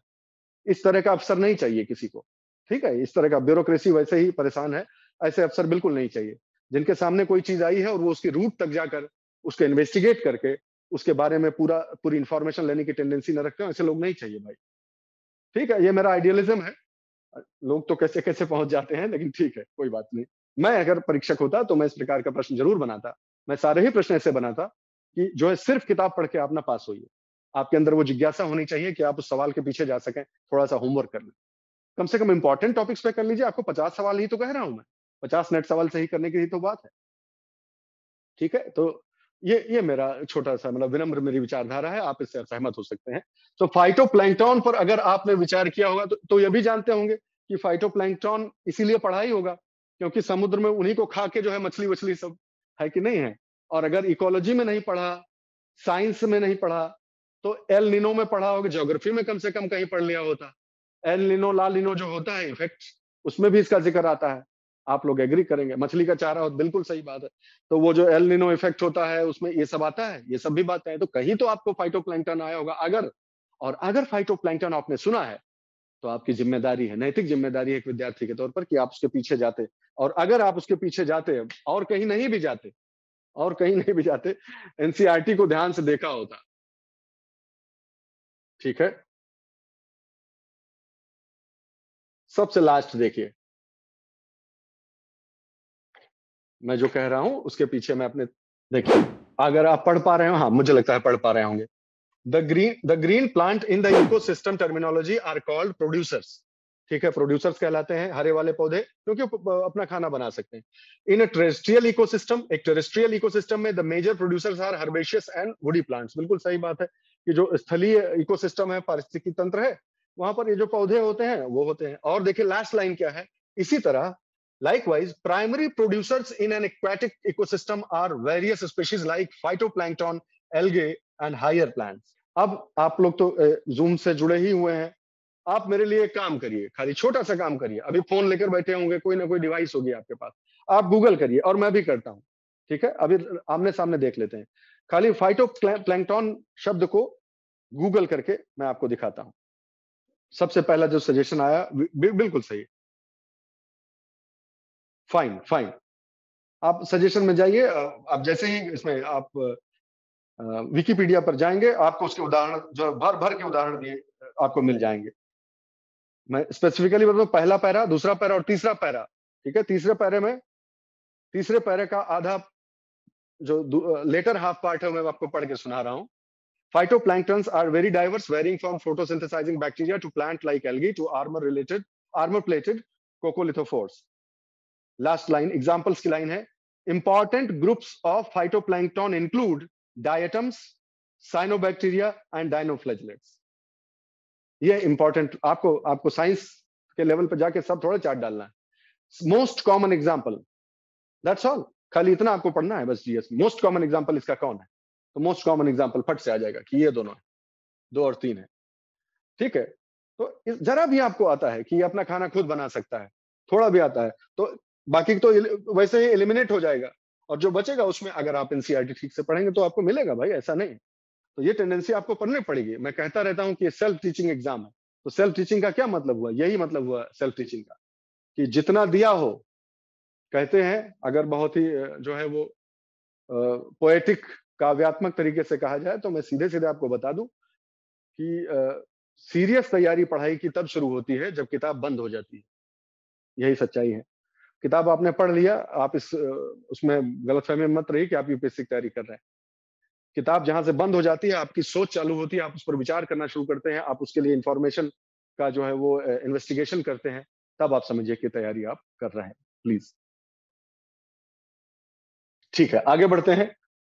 ये देखिए पूछ रहा है, अब ये सवाल जो है वो वाकई एक, अगर आप पहले से आपको वाइल्ड लाइफ में इंटरेस्ट नहीं है तो थोड़ी दिक्कत आती है। जनरल नॉलेज में ठीक है, हो सकता है कहीं पढ़ा हो। पर पूछता है कि consider the following animals, hedgehog, marmot, pangolin. 3 दे दिया। ठीक है, और पूछता है कि to reduce the chance of being captured, इनमें से कौन है। कहने का सिंपल सा ये है, ओहो, कहने का सिंपल सा ये कह रहा है कि इनमें से कौन है जिसको अगर डर लगे तो वो जो है आपस में ऐसे रोल कर जाता है, अपने शरीर को जो है मोड़ लेता है। ऐसा इनमें से कौन सा जानवर है, कोई थ्रेट आ जाए, कोई डेंजर आ जाए, तो ऐसा, ये प्योरली इंफॉर्मेशन बेस्ड क्वेश्चन है, इसमें कोई दो राय नहीं है। लेकिन लेकिन जो जानता है वो जानता है, नहीं जानता वो नहीं जानता है। फिर भी कभी कई बार कोई जानवर के बारे में इसलिए पूछा जाता है कि वो कहीं ना कहीं न्यूज में हो सकता है आ गया हो, कुछ दिक्कत हुई हो। जो जरा भी कंजर्वेशन के बारे में, बायोडाइवर्सिटी कंजर्वेशन के बारे में थोड़ा भी अगर आपने पढ़ा है, तो आपको मालूम होना चाहिए कि जो पेंगोलिन्स और हेजहॉग्स होते हैं, बहुत ही वाहियात कारणों से ये one of the most hunted animals भी हैं, पोचेड, मोस्ट पोच्ड, सबसे ज्यादा पोचिंग इनकी होती है, और आए दिन वो समाचार में आते रहते हैं। ठीक है, तो जो है आपको समाचार में सिर्फ इतना मिलेगा कि हेजहॉग कोई जानवर होता है भाई, और बड़ा रेयर टाइप का है, दुर्लभ टाइप का है। इस समाचार से बस आपको इतना ही पता चलेगा, हो सकता है इतना ही पता चले। लेकिन फिर वही बात है कि इतना बार न्यूज में आ रहा है, तो ये हेजहॉग होता क्या है, what is the speciality of hedgehog, what is the speciality of pangolin. Pangolin तो वर्ल्ड ओवर ग्लोबल ग्लोबल चर्चा में रहता है, इतना ज्यादा उसकी पोचिंग होती है। तो अगर आप ये चीज डालेंगे तो हो सकता है आपको वो चीज मिल जाए, और नहीं मिलता है कोई बात नहीं, मैं समझ सकता हूँ। कि सर ये तो बड़ा आदर्शवादी बात कर रहे हैं आपकी, हर एक न्यूज के पीछे कितनी न्यूज आती है, किसके किसके पीछे जाएंगे, मैं समझ सकता हूँ, आई गिव यू दैट कि हो सकता है आप नहीं कर पाए, कोई बात नहीं। फिर ये उन सवालों में आप गिन लीजिए जो आपसे नहीं हो पाएंगे, it's all right. My purpose is not to enable you to attempt all the 100 questions and get them right. The purpose of this discussion is that there may be this way of studying also. That's what. That is the import of this entire discussion. Okay. हमेशा ये news में, जो news में रहे उसके बारे में थोड़ा सा देख लीजिए कि what is the speciality, what is the special feature, why it is being talked about, थोड़ा जान लेंगे तो अच्छा रहेगा। नेक्स्ट क्वेश्चन है, with reference to New York declaration on forest which of the following statements are correct. ये information based question है, बहुत जगह पे मैंने ढूंढा, कोशिश की, लेकिन कोई आपने कहीं मटेरियल में, कहीं कंपाइलेशन में पढ़ लिया होगा, या 2014 में ये हुआ था, तो मैंने ये कोशिश की कि अब फिर से क्यों न्यूज में आ रहा है। ठीक है, तो बहुत सारे हो सकता है, और उसका एंगल दूसरा भी हो सकता है। कई बार एंगल इसलिए भी पूछा जाता है कि आपको इंटरनेशनल रिलेशंस वगैरह की अच्छी जानकारी है कि नहीं। जैसे एग्जाम्पल के तौर पर आप देखें कि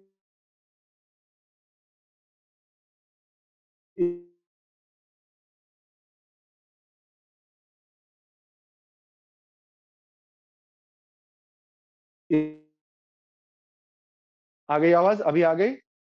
अच्छा ठीक है। तो मैं ये कह रहा था कि जो लोग ठीक से अगर पढ़े हैं आप, नाउ फाइन, ओके, अब अगर ठीक से पढ़े हैं तो आप जानते हैं कि ऑर्डिनरीली जो है वो इंटरनेशनल लॉ तब तक लीगली बाइंडिंग नहीं होता है जब तक उसको एक डोमेस्टिक लेजिस्लेशन में इनकॉर्पोरेट ना कर लिया जाए। ये एक बहुत ही जो है अनएजुकेटेड और जुगाड़ वाला गेस है, लेकिन मैं आपको बता रहा हूं कि अगर इस पर आप कॉन्फिडेंट होते किसी भी कारण से, चाहे आपने अच्छे से पढ़ा है या कोई भी कारण हो, अगर नंबर 3 पे आप कॉन्फिडेंट है कि नहीं ये नहीं हो सकता, ये गलत, तो आप जो है वो कम से कम दो, नॉट दिस, इसके और इसके बीच की बात रह जाएगी, कम से कम दो चीजें जो है वो सबसे एलिमिनेट हो जाएंगी। ठीक है, इसमें मैं लॉजिक नहीं लगा रहा, to be very honest and to be transparent to you, ये कोई लॉजिक लगाने वाला सवाल नहीं है। अगर पढ़े पढ़ाने में कहीं नजर में आ गया तो बहुत अच्छी बात है, इतना डिटेल में कोई पढ़ता नहीं है, ये बात भी सच्चाई है, जाने रहिएगा। बहुत कम लोगों के, मेरा सलाम है उनको, अगर वो इतना जो है इतने अच्छे से पढ़ते हैं तो बहुत अच्छी बात है। वरना कुछ इंपॉर्टेंट चीजें जो as a matter of principle हैं, things which are a matter of principle, not related to this news necessarily, but as a matter of general principle, अगर वो आपको आता है तो ऐसे कुछ सवाल किए जा सकते हैं। ठीक है, आगे बढ़ जाते हैं जल्दी से। मैग्नेटाइट पार्टिकल, ये इंपॉर्टेंट क्वेश्चन है। अगेन पॉल्यूशन की तरफ आप आ रहे हैं, human health, pollution and human health पे फिर एक क्वेश्चन आ गया कि magnetite particles which are suspected to cause neuro degenerative problems. जो न्यूरो डिजेनरेटिव का सीधा सीधा मतलब डिमेंशिया, समझते हैं, डिमेंशिया और एल्जाइमर्स। तो डिमेंशिया और एल्जाइमर्स जैसी जो डिजीज है, वो मैग्नेटाइट के कारण उनका कुछ लिंक जो है वो पाया गया है, और इसलिए ये प्रश्न पूछा गया है कि ये कहाँ से आता है भाई, इसका प्रोडक्शन कहाँ से होता है। तो ये अगर आपने पढ़ा हुआ है मैग्नेटाइट, ये मैं कह रहा हूँ कि जो पॉल्यूशन हो, और जो अभी टॉक ऑफ द टाउन हो, पॉल्यूशन एक इंपॉर्टेंट टॉपिक है, समाज को प्रभावित करता है, राष्ट्र को प्रभावित करता है, हाँ करता है, पूरे विश्व को प्रभावित करता है। तो उसके बारे में कोई भी न्यूज आवे तो उसका 360 डिग्री कर लेना है आपको नोट्स में अपने, इसके बारे में भैया सब चीज जान लेते हैं, मैग्नेटाइट क्या होता है, कहाँ से बनता है, जो इसके इफेक्ट क्या होते हैं, इस तरह से थोड़ा सा आपको नोट्स बना लेना पड़ेगा, है ना। तो अगर आपने न्यूज को फॉलो किया है कहीं पे, जैसे कई बार न्यूज में आइटम आते रहते हैं, deposits of copper and magnetic iron magnetite found in Alzheimer's patient brains. Alzheimer patient जो होते हैं उनके ब्रेन में इसका डिपॉजिट पाया गया। वो जो गांव के लोग हैं और शहर के भी लोग हैं, आप सब जानते होंगे, कौरा कौरा नहीं तापते हैं, कौरा, अलाव अलाव जलाते हैं ना, अलाव, कौरा तापने वाले जो होते हैं, जो कोयला जलाते हैं भट्टी में, और फिर जो आग होती है ना, फायर प्लेस बोलते हैं अंग्रेजी में, जो घरों में चिमनी जैसा होता है। रिसर्च ये भी बताती है कि उससे जो टुकड़ा नहीं उड़ता है, मैग्नेटाइट, हीमेटाइट, ये सब टाइप का जो कोयला वोयला का टाइप होता है, उसमें बहुत सारे सस्पेंडेड पार्टिकल्स ऐसे होते हैं जिनमें ये चीज होती है, और बहुत ज्यादा कौरा तापते हैं जो बुढ़ौती में। तो उनको ये, not to make a joke, of course we can not make a joke of a disease, but I am just telling you in the lighter vein कि उससे भी इसका संबंध पाया गया। तो आप न्यूज फॉलो करेंगे तो चीजें पकड़ में आ जाएंगी। तो एक्चुअली दरअसल ये सारी चीजें जो है वो सारे के सारे स्टेटमेंट है, इंफॉर्मेशन बेस्ड आपका है, आपके होमवर्क पे डिपेंड करता है, लॉजिक से और कॉमन सेंस से नहीं होगा। अगले सवाल पे आ जाते हैं जल्दी से। Which one of the following is a filter feeder, important again, बहुत स्पेसिफिक क्वेश्चन। आप देखिए तो ये जो है, जिसने जुआलॉजी से अच्छी एडवांस पढ़ाई की है, वो बताएगा इसे। लेकिन कोई करंट अफेयर से इसका लिंक है, कोई न्यूज़ आइटम है कोई ऐसा? हाँ, बिल्कुल है। हिंदुस्तान टाइम्स में न्यूज़ छपी थी कि among sea food highest levels of microplastics found in mollusca. Mollusca का ही मेंबर है, नीचे लिखा हुआ है देखिए, ठीक है? रिसर्चर्स मसल्स, ऑयस्टर्स एंड स्कैलॉप्स, ये जो है मोलस्का के जो होते हैं, वो नहीं, घोंगा नहीं होता है, घोंगा। हाँ, और मोती वाला जो सीपी, घोंघा और सीपी, उन्हीं की बात हो रही है। तो जो माइक्रो प्लास्टिक होता है, मैं बता देता हूँ ये सवाल क्यों है। जो माइक्रो प्लास्टिक होता है दोस्त, ये लोग क्या करता है, फिल्टर फीडर का मतलब बहुत सिंपल सा, हालांकि हमारा ये पर्पस नहीं है कि क्वेश्चन को सॉल्व किया जाए, लेकिन बता देता हूँ। जो फिल्टर फीडर होता है, मान लीजिए ये ऑर्गेनिज्म है, जस्ट एन एग्जाम्पल, तो जितना पानी हो सकता है वो अपने में से पास कराता रहता है। पानी ऐसे भर भर के पीता रहता है और पास होता रहता है उसमें से पानी। और उसमें से जो अपना फूड पार्टिकल है, फिल्टर फीडर का मतलब पूरा एक ले लिया, उसमें से फिल्टर कर लिया, बाकी पानी जाने दिया। ठीक है, इस तरह का। हम लोग क्या है, इंसान क्या है, हम लोग बल्क फीडर हैं। हम खाना ही इकट्ठा करते लेते हैं, उसको खा लेते हैं, किसी में से हमको फिल्टर नहीं करना पड़ता है। खाना इकट्ठा करके बल्क में हम उसे खा लेते हैं। तो इस तरह का फिल्टर फीडर उसी उसी कैटेगरी का है। तो हमको कैसे मालूम भाई कि इससे सवाल आ जाएगा? हम नहीं कह सकते, नहीं कह सकते। लेकिन micro plastic pollution, again pollution का क्वेश्चन है ये साइंस का क्वेश्चन, इसे मत मानिए, आधा ही मानिए। माइक्रो प्लास्टिक जो फाउंड इन जो ऑयस्टर्स हैं, उसमें जो उसमें भी पाया गया, और जो लोग उसे खाए उनके शरीर में भी पाया गया माइक्रो प्लास्टिक। इस पर बहुत बड़ा हंगामा हुआ, बहुत बड़ी न्यूज बनी। और उससे पता चला जो है कि अच्छा, ये फिल्टर फीडिंग करते हैं, इसीलिए जो खा लिया सब पूरा प्लास्टिक चला गया अंदर, और फिर उनके शरीर में जाके डिपॉजिट हो जाता है। ठीक, तो इस प्रकार से प्रश्न उठ जाते हैं। क्या सिर्फ एक न्यूज पढ़ के इस सवाल को सॉल्व किया जा सकता है? पता नहीं, आपके होमवर्क और एजिलिटी दोनों पर डिपेंड करता है। ठीक है, लेकिन ऑयस्टर इतना ज्यादा बार बोला जा चुका है, लोग इसको खाते हैं, और उस पर जो है एक एनवायरमेंटल इशू बन चुका है। तो I think that calls for this thing.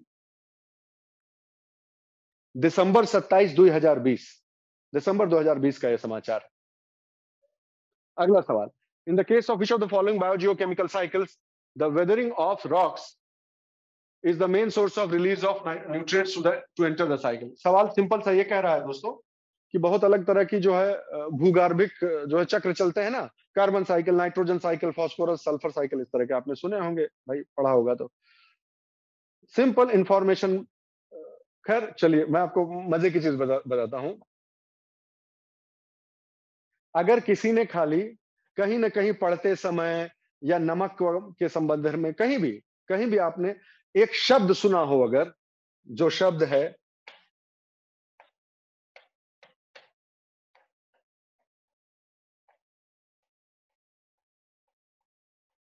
क्या आपने कभी ये शब्द सुना है, रॉक फॉस्फेट? रॉक फॉस्फेट, पहले मैं जुगाड़ की चीज बता देता हूं, फिर सीरियस टॉक पे आते हैं। रॉक फॉस्फेट कहीं ना कहीं गाहे बगाहे कान में कहीं पड़ा होगा, रॉक फॉस्फेट ऐसी चीज आई होगी आपके दिमाग में। अगर इतना भी आया होता तो आप जान जाते कि रॉक का फॉस्फोरस से कुछ संबंध है। ठीक है, तो उस बेसिस पर हो सकता है आप गेस कर पाते। I do not know whether this is the correct logic to attempt this question, but लेकिन अगर बार बार आपने ठीक से पढ़ा है तो रॉक फॉस्फेट जैसी चीज आपके दिमाग में आई होगी, नहीं आई होगी। अब सिंसियर तरीका क्या है? बहुत ही आसान सिंसियर तरीका है दोस्त। सिंपल सा, आपको सिर्फ एनसीईआरटी से, और ये 2-4 एनसीईआरटी की बात नहीं हो रही है, कक्षा 11-12 के अंदर ही, या 10वीं की, या 11वें और 12वें की में ही सब मिल जा रहा है, ज्यादातर चीजें मिल जा रही हैं। ठीक है, phosphorus is a major constituent of biological membrane, फलाना फलाना फलाना फलाना फलाना धमाका। देखिए, the natural reservoir of phosphorus is rock which contains phosphorus in the form of phosphates। तो हम अपन दोनों लॉजिक सही है दोस्तों। अगर जुगाड़ वाला लॉजिक है कि कहीं सुना था रॉक फॉस्फेट, उस हिसाब से यही सही कर देते हैं फॉस्फोरस, तो भी सही है सवाल, और वो साइंटिफिकली भी सही है। और अगर आपने इस लाइन को ध्यान से पढ़ा है कि जो नेचुरल रिजर्वायर है फॉस्फोरस का, जो नेचुरल सोर्स है वो क्या है, तो पता चला रॉक्स हैं। आपका सवाल सही हो जाएगा, एक पैरा खाली, दैट्स ऑल। और ये सब वो टॉपिक्स हैं, ध्यान रखिएगा, मैं पूरा एनसीईआरटी पढ़ने के लिए नहीं कर रहा हूँ। ये वही टॉपिक्स हैं जो बार बार हम आपको बोलते रहते हैं कि भाई जो साइंस टेक्नोलॉजी में अगर पढ़ रहे, इन्वायरमेंट में पढ़ना है ना, तो ये लास्ट के 3 चैप्टर पढ़ लो, लास्ट के 4 चैप्टर पढ़ लो, ये उनमें से है। आप ये मत समझिएगा कि जो है पूरी एनसीईआरटी कहने, ये सब जो मैं जितने ये स्नैपशॉट दिख रहे हैं ना आपको बाकी सवालों में, ये सब गिनती के 4-5 चैप्टर्स में से ही है। तो इसका कोई बहाना चलेगा नहीं, please. Sir, does it happen generally that distinct newspapers feature distinct news? I won't say that, Vaishnavi, to be very frank, because it is an era of competition and media industry is also highly competitive. So a news that finds a place in today's newspaper in, say, paper A will definitely find a place in another newspaper, say tomorrow or day after. Ultimately, the news gets covered. This is my experience. So you can rest assured. You choose one newspaper and then follow it religiously. Okay. We will take a session under sir's guidance. We will take a session as to how to choose a good newspaper.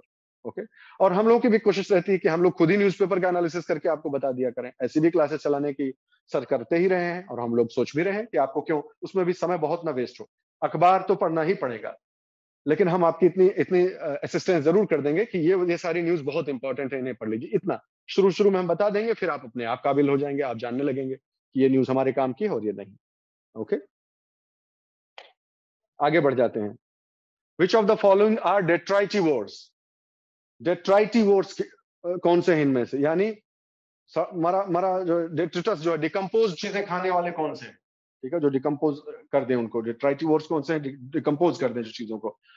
तो केचुआ तो वैसे ही मालूम होना चाहिए आपको, और कुछ नहीं आता है तो केचुआ तो वैसे ही मालूम होना चाहिए। और मैं आपको एक उदाहरण दे रहा था, एक सिद्धांत की बात बोल रहा था कि अब परीक्षक इस प्रकार के प्रश्न रख रहे हैं कि आप जो है वो किताब में जहां तक बात लिखी गई है उसके आगे भी 2 कदम और चल सकते हैं कि नहीं। They want to test whether you have the tenacity to walk that extra mile or not. This is the tendency that is appearing in these papers. So you should have the willingness and the tenacity to walk that extra mile. अब वो जमाना आ चुका है दोस्त, please समझ जाइए इस बात। तो उदाहरण देख लेते हैं। हमको क्या मालूम, इतना सारा तो पढ़ा ही नहीं, तो साइंस का क्वेश्चन लग रहा है इकोलॉजी का क्वेश्चन है। क्यों? आप देख लीजिए और आप खुद बताइएगा, अगर मैं इधर उधर की बात नहीं कर रहा हूं। कहते हैं कि डेट्राइटिवोर्स और ब्रैकेट में दिया है एग्जाम्पल अर्थवर्म। बस इतना देके छोड़ दिया कि जैसे कि केचुआ। तो आपका बनता है, अगर आप सीरियस स्टूडेंट हैं तो ये फैंसी टाइप का टर्म है कि नहीं है, टेक्निकल टाइप का टर्म है कि नहीं। जैसे ही कोई टेक्निकल टाइप के टर्म, सर हाँ बिल्कुल बिल्कुल, हाँ बिल्कुल कहा जा, बिल्कुल सही बात है। अगर आपको याद हो तो हम लोग उसमें जब रॉक सिस्टम पढ़ रहे थे, हाँ रोहित आप सही बात है, वहां से भी लॉजिक तो लगाई जा सकती है, कहीं ना कहीं पे जो है कुछ ना कुछ बैठ जाता है अगर हमने थॉरोली स्टडी की है। So let us come back to it. It is again say fancy term, technical type का लग रहा है। जैसे ही अगर आप किसी पृष्ठभूमि के नहीं है, विज्ञान वाले जो भूगोल नहीं पढ़े हो सकते हैं, जो है दूसरे साइड वाले हो सकता है विज्ञान नहीं पढ़े हो, इस तरह की सिचुएशन आ सकती है, बहुत सही बात है। इंटरनेशनल रिलेशन नहीं पढ़ा हो, पॉलिटी नहीं पढ़ा हो, जैसे ही कोई टर्म आए कि ये तो भयानक टाइप का लग रहा है, हमको नहीं मालूम है, अजीब सा लग रहा है, सावधान हो जाइएगा कि इसको थोड़ा अच्छे से पढ़ लेते हैं। टर्म्स को, फ्रेजेस को अच्छे से पढ़ने की आदत डालिए। तो डेट्राइटिव वर्ड्स लिखा है और एग्जाम्पल दिया है अर्थवर्म। आपको सिर्फ यह करना था कि कॉमन एग्जाम्पल्स ऑफ डेट्राइटिव वर्ड्स। तो डेट्रेटिव वर्ड्स का जो कॉमन एग्जांपल है वो क्या है? एक तो पता है हमको, केचुआ। खाली इतना अगर डाल दें हम, आई डू नॉट नो, मैंने निकाला था इसका। हाँ वो उसी तरह बार बार समय नहीं वेस्ट करना है, आप डाल के देखेंगे गूगल में, तर आपको ये सब एग्जाम्पल्स पता चल जाएंगे। ठीक है, आपको एग्जाम्पल्स जो है मिल जाएंगे। केचुआ हो गया, मिलीपीड हो गया, वुडलाइस हो गया, ये इसका एग्जांपल है। मैं इससे जानता हूं, लेकिन मैं नहीं चाहता कि आपको जो थॉरोली सब कुछ नॉलेज है, लेकिन ऐसे स्पेशल टर्म्स तो बनता है जो एनसीईआरटी ने हाईलाइट करके बोल्ड करके दिया हुआ है, वो भी आप अगर नहीं ठीक से पढ़ेंगे तो दैट्स नॉट डन। ओके, आगे बढ़ जाते हैं, जल्दी से खत्म करते हैं, समय की सीमा है हमारे पास। तो the common carbon metric supported by UNEP, information based news based question है, आप इस बात को समझ सकते हैं। न्यूज में आया हुआ है कि बाकी सबका तो बात होता रहता है कि जो है गाड़ी से इतना धुआं निकल रहा है, इंडस्ट्री से इतना धुआं निकल रहा है, लेकिन जो ये रियल एस्टेट स्ट्रक्चर्स हम क्रिएट कर रहे हैं, बिल्डिंग्स जो क्रिएट कर रहे हैं, उनकी एनर्जी एफिशिएंसी की बात भी तो होनी चाहिए। उसी से संबंधित एक न्यूज आई थी और उन्होंने carbon metric, common carbon metric का कॉन्सेप्ट निकाला था। सिंपल सा सवाल है, एबीसीडी वाला सवाल है, कोई कंफ्यूज करने वाला सवाल है। जानते हैं तो जानते हैं कि किससे संबंधित है, बिल्डिंग से संबंधित है, इतना भी अगर आपके दिमाग में है तो हो गया काम। नेक्स्ट क्वेश्चन है, विच of the following have species that can establish a symbiotic relationship with other organisms? इनमें से कौन सा जानवर है जो किसी दूसरे जानवर, किसी दूसरे जीव या वनस्पति के साथ आपस में सिम्बायोसिस, सहजीविता सहजीविता का संबंध स्थापित करने के लिए जाना जाता है? कौन कौन से इसमें से हैं? तो जो है, ये तो सबको मालूम ही है, मैं ऐसा उम्मीद करता हूं, ये तो मालूम ही है, क्योंकि आपने लाइकेंस जो है वो जानते हैं आप, फंगाई तो आपको आइडिया, और लाइकेंस ही क्यों, छोड़ दीजिए। एक एग्जांपल है माइकोराइजा। कुछ ऐसे पौधे, वनस्पतियां होती है, माइको मतलब फंगस, राइजा मतलब रूट, किसी की रूट में, जड़ में रहने वाला फंगस। हम तुम्हें मदद कर देंगे भाई, तुम हमें मदद कर देना, दैट्स ऑल, यही सिम्बायोसिस होती है। ठीक है, तो ये ऐसा नहीं है कि उचित, देखो लिखा हुआ है, सिम्बायोटिक रिलेशनशिप का एग्जांपल है, for example certain fungi live in the roots of trees. तो हो गया, फंगाई तो एग्जांपल हो ही गया, अगर एको बार पढ़े होते तो फंगाई तो कम से कम कहीं से, अब फंगाई पता चल तो गया है, लेकिन फिर भी अभी दो दो में हम जूझ रहे हैं कि 2 और 3 या 1, 2 और 3, ये लोग भी जो होते हैं कि नहीं। अब ये जानने के लिए अगर आपने न्यूज फॉलो किया हो तो आपको आइडिया आ जाएगा। कोरल कोरल रीफ्स का पोल्यूशन को लेकर जो किन शब्दों में मैं रखूं अच्छे से, आपने निश्चित रूप से पढ़ा होगा, प्रदूषण का जो प्रभाव है बायोडायवर्सिटी पर, उस संदर्भ में आपने जो मूंगा, जो मूंगा होते हैं समुद्र में, वो नष्ट होते, ब्लीच हो जाते हैं, नष्ट नहीं ब्लीच हो जाते हैं, वो आपने जरूर पढ़ा होगा। ऑस्ट्रेलिया का ग्रेट बैरियर रीफ, सी सरफेस के टेम्परेचर में अगर जरा भी राइज हो जाए तो जो है वो बहुत सेंसिटिव होते हैं, सब पढ़ा होगा। तो हल्का सा उसी में कहीं न्यूज में ये चीज भी आ जाती है कि ये भी एक तरह का जो है वो सिम्बायोसिस का एग्जाम्पल है। अगर आपको पता चल गया, ये चीज जैसे ही पता चल गया कि 1 भी सही है 2 भी सही, तो इसके बारे में सोचने की जरूरत ही नहीं, यही ऑप्शन हो ही सकता है। तो इस प्रकार से थोड़ा सा फंसाता है कि स्टैटिक पोर्शन मिल गया, ठीक है, डायनेमिक पोर्शन वहां से मिल गया, ऐसे भी सवाल आएंगे। तो हमको एक थोड़ी सी होलिस्टिक, हम लोग भी इसी प्रकार की जो है पद्धति जो है विकसित कर रहे हैं कि जो है सब कुछ साथ में लेके चला जाए और अच्छे से जो है वो नोट्स बनाना आपको सिखाया जाए। जल्दी से आगे बढ़ जाते हैं। Question number 71 is that the vegetation of savanna consists of grassland with scattered small trees. The forest development in such areas is generally kept in check. कह रहा है, सिंपल से कह रहा है कि जो सवाना ग्रासलैंड होता है उसमें जो है घासें होती हैं और कहीं कहीं बिखरे हुए जो है वो ट्रीज होते हैं। तो ये जो इनकी इनकी ग्रोथ है, जो क्या पूछता है, फॉरेस्ट डेवलपमेंट, जो ये ट्रीज हैं ये घास को रिप्लेस करके पूरी जगह सब जगह छा क्यों नहीं जाते, जंगल ही क्यों नहीं बना देते, ये सवाल है। तो वो फॉरेस्ट का जो डेवलपमेंट है वो चेक में, कंट्रोल में कैसे रहता है, किन कारणों से रहता है? फायर दिया हुआ है, बरोविंग एनिमल्स एंड टर्माइट्स दिया हुआ है, ग्रेजिंग हर्बिवोर्स दिया हुआ है, सीजनल रेनफॉल दी हुई, सॉइल प्रॉपर्टीज दी हुई। हमको नहीं आता, हमको नहीं आता, ये जो है स्पेसिफिकली ये सवाल मान लीजिए नहीं आता। लेकिन अगर ज्योग्राफी में सवाना ग्रासलैंड का एक टाइप है ना, vegetation, types of natural vegetation, जो वो कहीं ना कहीं पढ़ते हैं, सवाना, ट्रॉपिकल रेन फॉरेस्ट, फलाना, सवाना ग्रासलैंड। तो क्या क्या हम उसके बारे में जानते हैं? हम ये पक्का जानते हैं कि इसमें तो कोई दो राय ही नहीं कि वहां सीजनल रेनफॉल होती है ना। ट्रॉपिकल रेन फॉरेस्ट में रोज रेनफॉल होती है, इसीलिए वहां पर ऐसा कंपटीशन होता है, ट्रीज में इतना ज्यादा पानी अवेलेबल है ग्रोथ के लिए कि सब बढ़ते हैं ऊपर। इतना ज्यादा हो जाता है कि ऊपर का जब छा जाता है तो नीचे अंधेरा जैसा हो जाता है, इतनी थिक ग्रोथ होती है ट्रॉपिकल रेन फॉरेस्ट में, आप सब जानते हैं ये चीज, ठीक है। और जो पौधे, जब पौधे जानते हैं कि बड़ा मुश्किल है इनसे कंपटीशन करना, तो इनका सहारा ले लिया जाए, यही हमारे भले में है। तो कुछ पौधे ऐसे भी होते हैं जो बड़े मोटे ट्रीज पर अपना सहारा लेके किसी तरह से ऐसे ऐसे रेंग रेंग के अपना किसी तरह सनलाइट प्राप्त कर लेते हैं कि ठीक है, हम तुमसे जमीन पे कंपटीशन नहीं कर सकते, लेकिन हमारे अंदर लचीलापन है, हमारे अंदर फ्लेक्सिबिलिटी है, तो हम उसका इस्तेमाल करके अडाप्ट कर जाएंगे और हम किसी तरह से लपेट ओपेट के चढ़ बढ़ के जो है किसी तरह सनलाइट प्राप्त कर ले, पत्ते हमारे ऊपर हो जाएं, नीचे हम जो किसी तरह जड़ से पानी ले लेंगे और हम क्लाइंबर्स, जो चढ़ते हैं, क्लाइंबर्स स्पीशीज बन जाएंगे। तो ट्रॉपिकल रेन फॉरेस्ट में ऐसा होता है जहां रोज बारिश होती है। सवाना डेवलप ही क्यों होता है? ट्रॉपिकल रेन फॉरेस्ट ही वहां क्यों नहीं डेवलप हो जाता? इसीलिए तो, क्योंकि वहां सीजनल रेनफॉल होती है, हमेशा पानी नहीं होता है, ताकि थिक ग्रोथ हो सके। तो ये तो कम से कम हमको मालूम होना ही चाहिए, वैसे ही मालूम होना चाहिए। और 4 नंबर अगर मालूम है कि 4 नंबर सही है भाई, इसमें कोई दो राय नहीं है, तो ये 2 एलिमिनेट हो गए, अब बचा 2। अब आप दिमाग लगा लीजिए इस चीज को, या तो कॉमन सेंस का इस्तेमाल करिए कि भाई soil properties are not the dominant factors जो डिसाइड करते हैं कि यहाँ कैसी। क्यों, आप खुद बताइए भाई।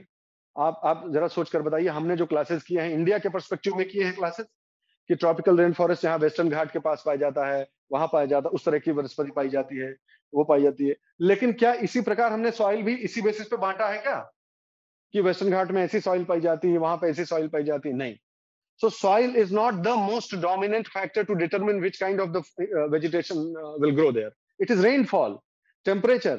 ये दो फैक्टर ज्यादा डोमिनेंट होते हैं। सॉइल तो जो है उसका लैटिट्यूड इतना होता है कि एक से अधिक टाइप के पौधे वहां उग सकते हैं, isn't it?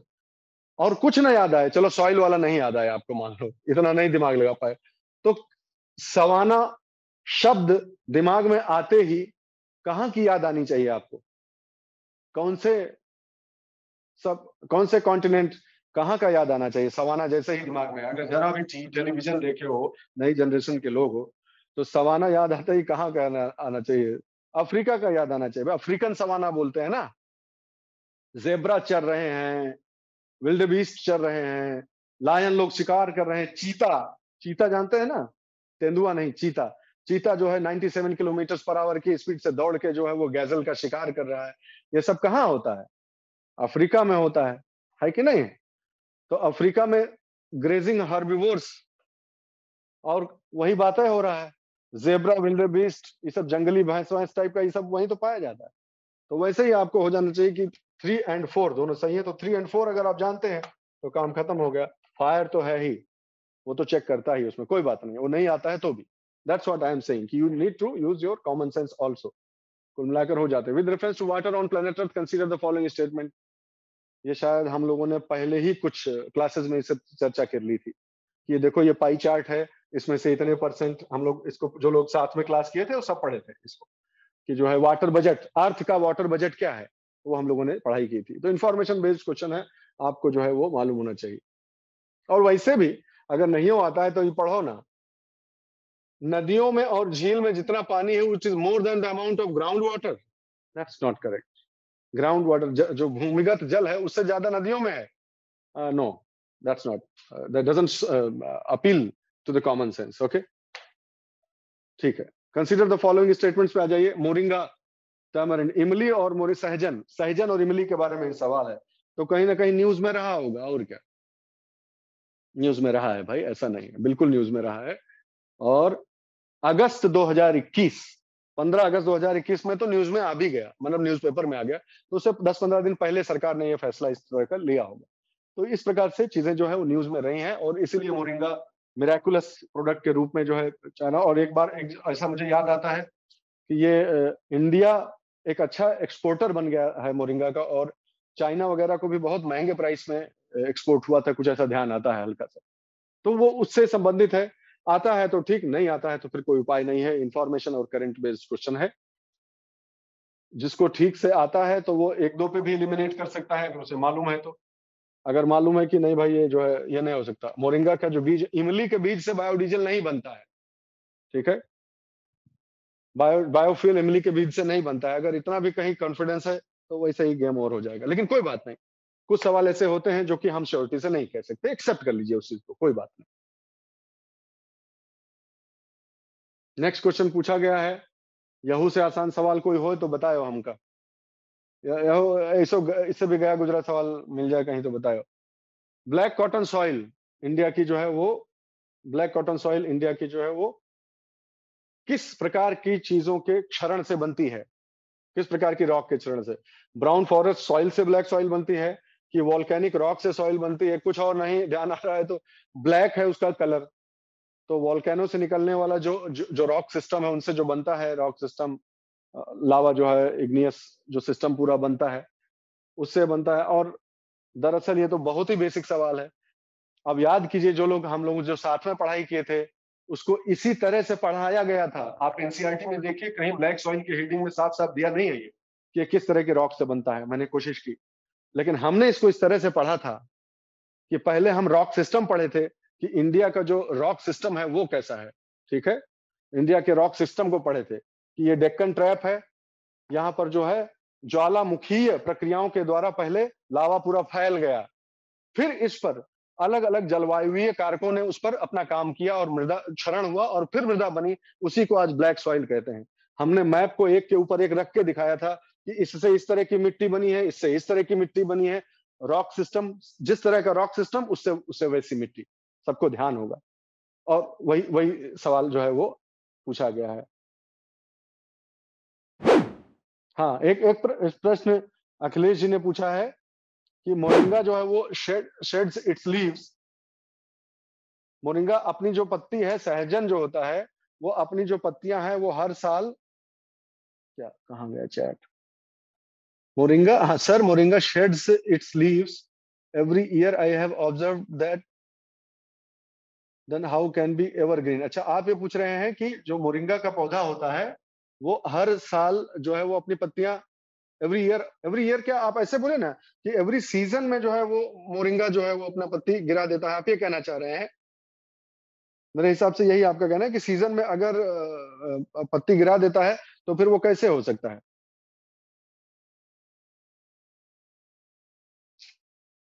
यही शायद शायद आपका प्रश्न है। ये मैं समझ रहा हूँ आपकी क्वेरी में, आप समझ गया, ठीक है। ये बात मेरे भी मन में आई थी क्योंकि हम लोग जो बॉटनी के भी स्टूडेंट रहे हैं ना, तो इसीलिए ये सवाल पढ़ते समय मेरे दिमाग में पहली चीज यही आई थी कि डेसिडुअस, एक्चुअली सच पूछिए तो ये डेसिडुअस ट्री है। ठीक है, डेसिडुअस ट्री का इसका कैटेगराइजेशन है, बोटानिकल कैटेगराइजेशन देखिए। तो मोरिंगा की और इन्होंने जीनस का ही नाम लिया हुआ है, ड्रम स्टिक ट्री का एक्चुअली नाम लिया। तो जब ड्रम स्टिक ट्री बोल दिया जाए दोस्तों, आप इस बात जो मैं डिफरेंस बताना चाह रहा हूँ ये है कि इन्होंने, हाँ मैं बता ही देता हूँ, इसको एक्सप्लेन कर देता हूँ आप जो कहना चाह रहे हैं, सबको ऑब्जेक्शन पता चल जाए कि क्या है। इनका कहना यह है कि मोरिंगा जो है वो, जो कि ड्रम स्टिक ट्री है, तो अब इसके स्पीशीज भी हो गया। ड्रम स्टिक ट्री बोल दिया तो जीनस के साथ साथ ओलेइफेरा जो है वो उसके स्पीशीज का भी नाम बोल दिया। वो एक लेग्यूमिनस, हाँ ट्री है तो ठीक है, लेकिन एवरग्रीन ट्री है कि नहीं है? तो अगर आप बोटेनिकल पर्सपेक्टिव से बहुत टेक्निकली पूछिए तो सही में नहीं है। मैं सवाल पढ़ते समय मेरे भी मन में आया था कि ये गलत है, लेकिन अगर आप जो है इसको एलिमिनेट कर देंगे तो बचेगा 3, 4 और 5। ठीक है, और हम जान, ये बात है कि बायोफ्यूल्स के प्रोडक्शन के लिए कभी सुना नहीं, मतलब अभी तक तो इसका उस तरह का यूज का पोटेंशियल ये आया नहीं कभी। ठीक है, उसका दूसरे उससे यूज हो रहा है ना, उसके पाउडर, मोरिंगा का पाउडर और इस तरह से इस्तेमाल होता है। सीड्स का बायोडीजल में यूज हुआ है बायोफ्यूल बनाने में, ऐसा कभी आया नहीं, तथ्य की पुष्टि हुई नहीं। तो इसलिए फिर ये सवाल फंस जाएगा, फिर इसका आंसर देना जो है वो इम्पॉसिबल हो जाएगा। तो और वो पॉसिबिलिटी मैंने कल जो है ये काम करते हुए भी इस चीज पर विचार किया था, लेकिन in the given options we will have to wait for UPSC की। लेकिन इन द गिवन ऑप्शंस फिर और क्या करिएगा, देन वी हैव टू। लेकिन इस बात से मैं एग्री करता हूँ कि डेसिडुअस, वो अगर टेक्निकली देखिए तो डेसिडुअस ट्री और फास्ट ग्रोइंग डेसिडुअस ट्री वगैरह की श्रेणी में इसको रखा जाता है, इसकी श्रेणी में। So we will wait for UPSC answer key and then see, otherwise impossibility हो जाएगी ऑप्शंस में। तो फिर नीचे वाला जो है, फिर या तो नीचे वाले को वो सही मान रहे हैं, that is the only way out. Okay, अरे जस्ट अ मिनट, वो बात ठीक है, वो ठीक है, लेकिन फिर भी कैटेगराइजेशन जो होता है ना, कि किसी एक समय पे अगर पूरी पत्तियां गिरा दी जाती हैं तो डेसिडुअस तो उसको कहा ही जाता है कि नहीं? तो इमली के बीज से बायोफ्यूल बना हो ऐसा कहीं ध्यान आता नहीं, मेरी नॉलेज में नहीं है, मेरे हिसाब से ऐसा उपयोग उसका हुआ नहीं। कोई बात नहीं, एक अभी यहाँ पर ये क्वेश्चन नहीं फिर से ध्यान दें, आप उद्देश्य को भटकिए ना, उद्देश्य से भटकेंगे तो फिर हम गलत एक लाइन पे जा रहे हैं। उद्देश्य से मत भटकिए, अभी यहाँ पर पर्पस सही गलत का वो करना नहीं है, ना हम सर्वज्ञ हैं ना आप हैं। ठीक है, अभी सिर्फ जान लीजिए कैसे सवाल पूछे जा रहे हैं, क्यों चीजें आ जा रही हैं और कैसे अटेम्प्ट किया जा सकता है एक रीजनेबल लिमिट पर, ताकि आपके उतने, यानी उतने नेट सवाल सही हो जाए हमारे। अपनी पढ़ाई का तरीका इस प्रकार से परिवर्तित किया जाए कि उतने नेट सवाल सही हो जाए जो हमें क्लियर करा सके एग्जाम। ब्लैक कॉटन सॉइल हो गया। With reference to the recent development regarding recombinant vector vaccine, consider the following statements. Recombinant vector vaccine के बारे में, genetic engineering is applied in the development of these vaccines. Bacteria and viruses are used as vectors. कुछ इसमें सोचना ही नहीं है, इतना सारा पेंडेमिक को लेकर रहा है बॉल, कहीं ना कहीं आपने पढ़ा हो, नहीं भी पढ़ा हो, डायनेमिक पोर्शन में ना पढ़ा हो तो स्टैटिक पोर्शन में दिया हुआ है कि बैक्टीरिया एंड वायरसेस जो है वो दोनों ही वेक्टर्स के रूप में इस्तेमाल किए जाते हैं। और ये तो जनरल स्टेटमेंट है तो सही है, इसमें कहा जेनेटिक इंजीनियरिंग तो यूज की ही जा रही है। In the context of hereditary diseases, consider the following statement से ही वो प्रश्न है जिसने मुझे बहुत कष्ट दिया था। मैं बताता हूँ क्यों कष्ट दिया था।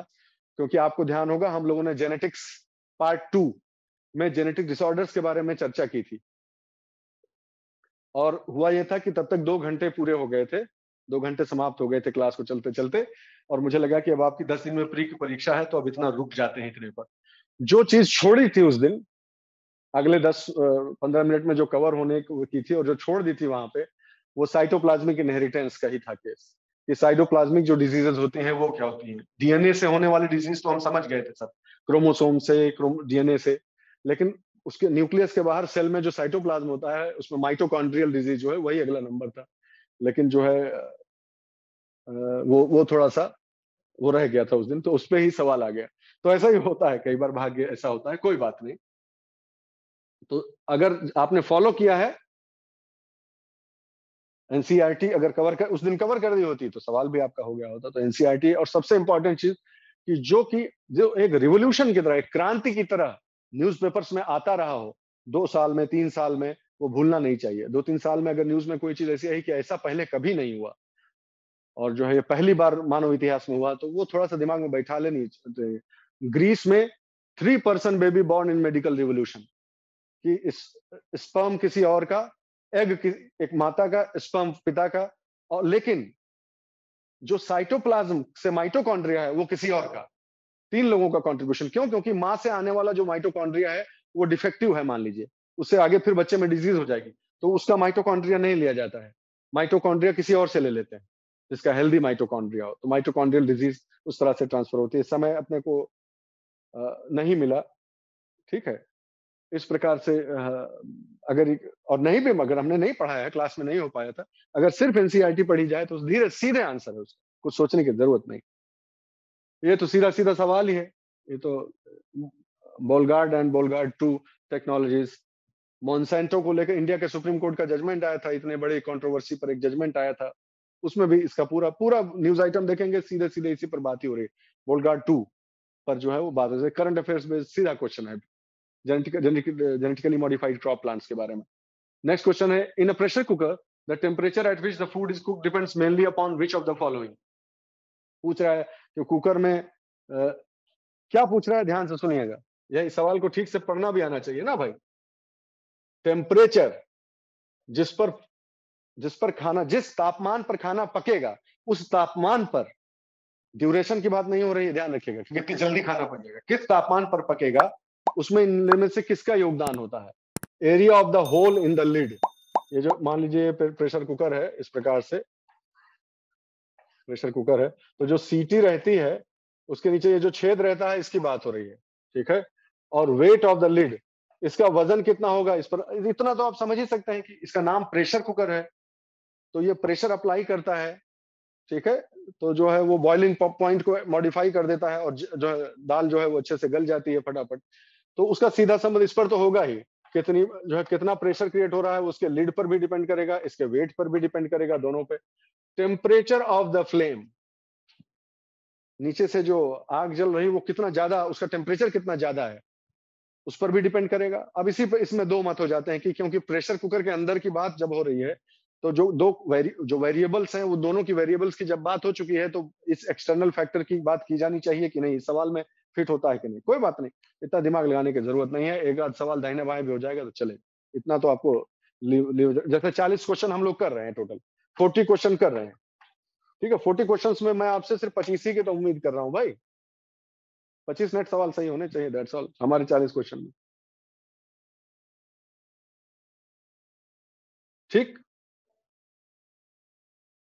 कोई फिजिक्स का होगा तो अच्छे से हमको गाइड कर सकेगा, हम ही में से कोई फिजिक्स का होगा तो अच्छे से गाइड कर सकेगा। अच्छा, नेक्स्ट सवाल देख लेते हैं। ये हो गया, ठीक है। नेक्स्ट सवाल है, consider the following bacteria, fungi and virus, which of the above can be cultured in an artificial synthetic medium. ये भी सब बोलेंगे कि ये तो साइंस, ये तो कल्चर और सिंथेटिक मीडियम का बात हो रहा है, ये हम लोग कहाँ से जान पाएंगे, हम लोग गांव देहात के पढ़े हुए, ये सब नहीं, गलत बात है। एनसीईआरटी में सीधा सीधा बात दिया हुआ है भाई, सीधे सीधे दिया हुआ है, ठीक है। कहाँ सीधे सीधे दिया हुआ है, ये देखिए, microbes like bacteria and many fungi can be grown on nutritive media. हो गया। मैं वो दोनों ग्रो कर सकते हैं, और नहीं कुछ नहीं आता है हमारा, तो इतना पैंडेमिक हो गया है आपके सामने। इतना तो आपको मालूम ही होगा कि वायरस जो है वो लिविंग होस्ट पर ही जिंदा रह सकता है, लिविंग सेल में ही। उसको इसीलिए इसको लेकर कितनी कंट्रोवर्सी है कि वायरस को लिविंग माना जाए कि नॉन लिविंग माना जाए, क्योंकि वो इनसाइड अ लिविंग होस्ट ही जिंदा रह सकता है, उसके बाहर वो डेड रहता है कि नहीं? तो नहीं ग्रो करता है, वही तो सारा गेम है। तो ये बेसिक सवाल है, एकदम बेसिक सवाल है। इसको ये मत बताएगा कि बहुत कठिन है, विज्ञान का सवाल है। Consider the following statements: adenoviruses have single stranded DNA genomes, whereas retroviruses have double stranded DNA. कहीं कुछ दूर जाने की जरूरत नहीं है। फिर से एनसीईआरटी। एड्स जो है वो क्या लिखा हुआ? AIDS is caused by the human immuno फलाना था। It is a member of the group of viruses called retroviruses. क्यों रेट और which have an envelope enclosing the RNA genome. Retrovirus में आरएनए होता है। गलत हो गया। तो एक तो गया। अब दूसरे का देख लीजिए। Common cold is sometimes caused by adenoviruses, AIDS is caused by retrovirus. ये तो है ही, ये तो यही दिया हुआ है। अब कॉमन कोल्ड जो है वो एनसीईआरटी में दिया हुआ है कि राइनो वायरस से होता है। राइनो, राइनो का मतलब नोज होता है। वो राइनोसोरस बोलते हैं ना, गैंडे को, गैंडे का जो नाम होता है राइनोसोरस। तो वो नाक नकुआ में सींग निकला रहता है इस हिसाब से। तो राइनो का मतलब नोज होगा। तो नोज कॉमन कोल्ड का एसोसिएशन देने के लिए उसको राइनो वायरस बोल दिया गया। बहुत सारे हैं, 200 300 200 जैसे एजेंट आइडेंटिफाई किए जा चुके हैं, जो कि कॉमन कोल्ड एडेनो वायरस में भी sometimes caused bye adeno virus. ये सही स्टेटमेंट है, और ये आया हुआ है। ठीक है, न्यूज़पेपर में भी आया हुआ है, ये चीज आई हुई है। तो ये सवाल आप कम से कम 50% वही से एलिमिनेट हो जाता है। पर्माकल्चर आप सब जानते हैं कि जो है वो एक एग्रीकल्चरल टेक्नोलॉजी के बारे में जब बात होती है तो कितना बवाल हुआ है इस चीज पे कि ये पंजाब वाला जो था ना, कि जो गेहूं का जो गेहूं चावल इतना भी है, चावल की खेती में इतना सारा पानी जो है वो बर्बाद हुआ जा रहा है, और इसको बचाने के लिए हमको पर्माकल्चर करना चाहिए, उसी से संबंधित एक सवाल आया हुआ है। पाम ऑयल न्यूज में था, इसमें तो कोई दो राय ही नहीं है, इसमें तो आप बच ही नहीं सकते। पाम ऑयल जो है वो न्यूज में रहा है, क्यों? क्योंकि edible oil mission honourable prime minister ने हमारे जो है लॉन्च किया है। तो ये करंट अफेयर्स का सीधा सीधा जो है वो क्वेश्चन है। इसमें दिक्कत यही हो रही है बस कि सवाल जो उठ रहा है कि न्यूज आइटम में, हाँ, और इसमें है ये उमर उमैर अहमद का एक आर्टिकल है द हिंदू में जो आया हुआ है, सित, सितंबर 2021 का है, यानी एग्जाम से एक महीना पहले का ही है। और उससे, लेकिन ये फिर न्यूज में रहा होगा, मुझे जो इजीली मिल गया वो मैं इलस्ट्रेशन के लिए ले आया। उसमें ये सब भी दिया हुआ है कि पाम ऑयल दरअसल क्या दिक्कतें कर रहा है, उसकी वजह से क्या प्रॉब्लम आ रही है, और वो कहाँ का है। ठीक है, ये वाले क्वेश्चन का भी आंसर दिया हुआ है, इस आर्टिकल में लिखा हुआ है। द हिंदू के इस आर्टिकल में लिखा हुआ है कि ये पाम ऑयल आज से नहीं, पुरानी सभ्यताओं से जाना जाता है। अफ्रीका के फलाना फलाना फलाना जो सभ्यता थी, वहां से पाम ऑयल यूज होता है। तो ये यहाँ का नहीं है, एक गलत है इसमें। ठीक है, नेटिव ये जो है अफ्रीका का है, अफ्रीकन पाम है। With reference to the Indus river system, इसमें तो कुछ बोलने लायक ही नहीं, सब हमारे क्लास अपने साथ की पढ़ाई के डायरेक्ट क्वेश्चन हैं। आप जानते ही हैं कि जो है ये तीन नदियां जो है, झेलम, चिनाब और रावी, ये तीनों आके सतलज में मिले, एनसीईआरटी के सीधे जो है मैप से संबंधित है। इसमें तो कुछ कहने की आवश्यकता है नहीं। ठीक है, with reference to India, Didwana, Kuchaman, Sargol. आपको याद होगा, अगर लेक्चर आपको याद होंगे जो लोगों ने लिए थे, जब हम लोग राजस्थान की नदियों में के विषय में पढ़ रहे थे, लूनी लूनी नदी के बारे में जब हम लोग पढ़ रहे थे, तो सैलिनिटी ऑफ वाटर की बात आई थी, और उसमें फिर एक मैप मैंने मार्क करवाया था कि ये सब इंपॉर्टेंट साल्ट लेक्स हैं, इनको ध्यान रखिएगा कि ये सॉल्ट लेक्स का नाम है। तो आपको इसमें तो सिर्फ और सिर्फ इतना जानना था कि डीडवाना, कुचामन जो सबसे फेमस है, सलाइन लेक्स हैं सारी। ठीक है, तो इसमें तो कोई वही बात ही नहीं है। फिर consider the following rivers: Brahmani, Nagavali, सुवर्ण रेखा, वंशधारा। ये मेरे उस बिंदु को फिर से पुनर्स्थापित करता है आपके समक्ष, मेरे उस सिद्धांतिक पक्ष को, कि कई बार आप परीक्षक ऐसे प्रश्न पूछ रहे हैं कि किताब ने लाके आपको यहां तक छोड़ा है, अब इससे थोड़ा सा आगे आपने पढ़ा है कि नहीं। देखिए एग्जाम्पल, ये एनसीईआरटी का वही पेज है, रिवर्स वाला, ड्रेनेज वाला जो पेज है, देखिए आप खुद देख लीजिए। सुवर्ण रेखा, बैतरणी, ब्रह्माणी, वंशधारा, फलाना फलाना फलाना फलाना आर इंपॉर्टेंट रिवर्स। किधर, कहां जाने वाली? ईस्ट फ्लोइंग, ये सारी ईस्ट फ्लोइंग इंपॉर्टेंट रिवर्स है। अब देखिए, अभी अपना ध्यान बटाइएगा मत, नहीं तो पढ़ते समय भी ध्यान आपका बट गया होगा। देखिए, what is it saying? Find out these rivers from the Atlas. NCERT ने एक टास्क दिया है आपको, जिसने वो टास्क पूरी की होगी उसका सवाल सही हो गया होगा, जिसने इसको छोड़ दिया होगा, जिसको ये लगा होगा कि ये रट लेता हूं और ये रट लेता हूं और इसको जाने दो, उसका सवाल शायद गलत हो गया हो। तो इस बात को ध्यान रखिएगा, ठीक है। अभी इंटेलिजेंट पढ़ाई की जरूरत है, और कम से कम वो तो करिए, ये जो किताब में लिख के दिया है, वो एक्सरसाइज तो कर ही डाली। नेक्स्ट है, consider the following statements. The global ocean commission grants licence for, news based question है, कहीं ना कहीं न्यूज में आया होगा, और जो इंटरनेशनल वाटर्स के बारे में जब हम पढ़ाई करते हैं, कॉन्टिनेंटल शेल्फ, इंटरनेशनल वाटर्स, उससे संबंधित ये चीज है, और जो है वहीं से ये सवाल आया हुआ है सीधा सीधा, इसके लिए लॉजिक लगाने की आवश्यकता नहीं है।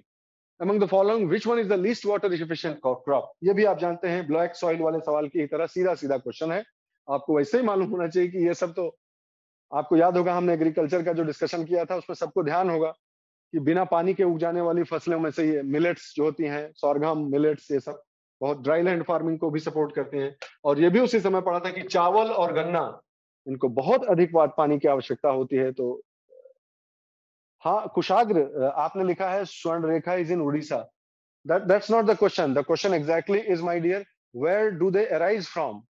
सवाल में पूछा गया है ईस्टर्न घाट से राइज करने वाली, वहां से निकलने वाली कौन कौन सी नदियां हैं। आप जब देखेंगे तो उनमें से कुछ नदियां झारखंड से शुरू होती हैं, जो ऑप्शन दिए हुए हैं। तो अगर एटलस पे काम किया होगा तो फिर आपको पता चल जाएगा कि नहीं, ये तो झारखंड से है, तो ये इसका ऑप्शन नहीं होगा। वंशधारा जो यहाँ से निकलती है, वहां से निकलती, ठीक है, तो तभी पता लगेगा, यानी वो काम करना पड़ेगा। वापस आते हैं इस पर। तो शुगर केन, गन्ना, आप जानते हैं कि वाटर जो है इंटेंसिव क्रॉप है, इसमें बहुत ज्यादा परेशान होने की जरूरत नहीं है। हमारे लेक्चर में इस पर बात भी हुई थी। क्वेश्चन 88 कहता है, consider the following statements in the tropical zone. ये लीजिए, फंसाया। जो ट्रॉपिकल जोन है, ये सवाल ध्यान से समझिए, हमारे लेक्चर से है ये। ट्रॉपिकल जोन जो होता है, यानी ट्रॉपिकल जोन मतलब अगर ये इक्वेटर है तो यहाँ इस वाले ये जो एरिया है, ये ट्रॉपिकल जोन हुआ, ठीक है। और ये जो एरिया है वो टेम्परेट हुआ, ठीक है। तो in the tropical zone western sections of the oceans, यानी जो वेस्टर्न सेक्शंस है ओशियन, अगर ये सागर मान लीजिए यहाँ अफ्रीका है और यहाँ अमेरिका है, ये बीच वाला हिस्सा है पैसिफिक ओशन का, इसका जो वेस्टर्न पोर्शन होगा वो वार्मर होता है, वो गर्म होता है। ईस्टर्न सेक्शन जो है वो ठंडे होते हैं। क्या यह बात सही है?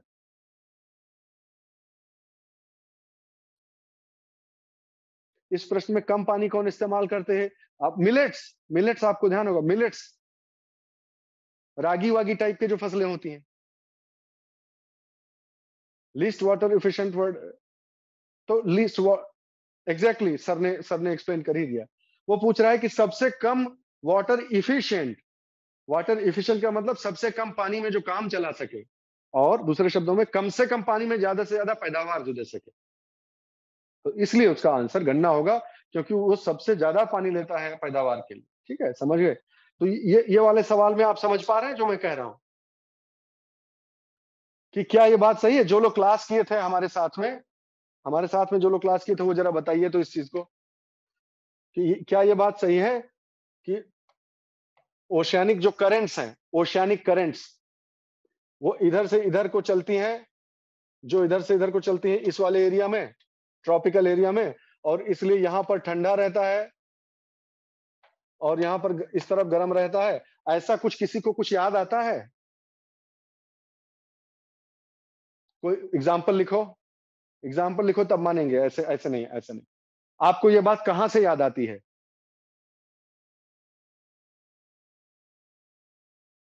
हमारे लेक्चर के कौन से पार्ट से ये बात आपको याद आती है? आप मुझे वो उस घटना विशेष का नाम लिख कर देंगे तब।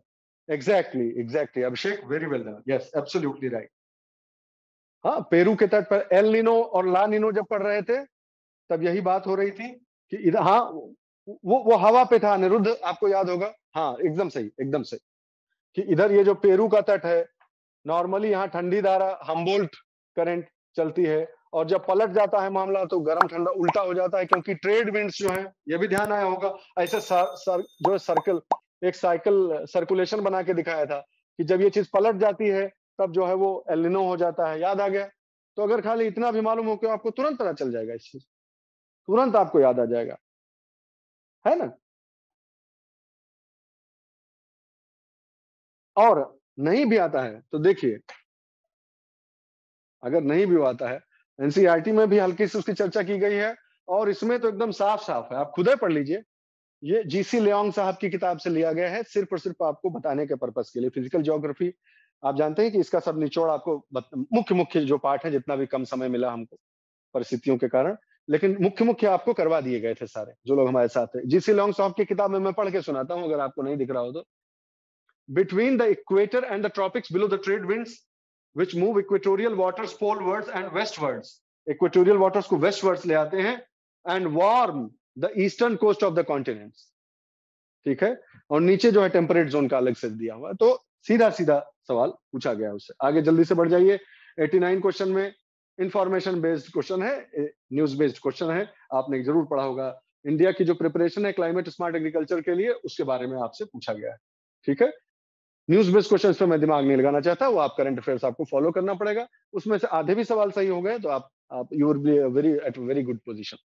लीफ लिटर डिकम्पोजेस फास्टर, सुनिए ध्यान से, कह रहा है कि ये ऐसे जोन की बात कर रहे हैं जहां पत्तियां जो होती हैं जब झड़ के नीचे गिरती हैं तो सड़ना गलना उनका बड़ा तेजी से होता है, जल्दी से। इतने ज्यादा माइक्रोब्स हैं कि फटाफट उस पर एक्शन किए, ऐसी कंडीशंस, टेम्परेचर और ह्यूमिडिटी किए, फटाफट सड़ गल के खत्म, सब जल्दी से जो है समाप्त हो जाता है, ठीक है। As a result soil surface is almost bare, इसलिए नीचे आप देखेंगे तो आपको बढ़िया साफ सुथरा जमीन सरफेस दिखाई पड़ेगा।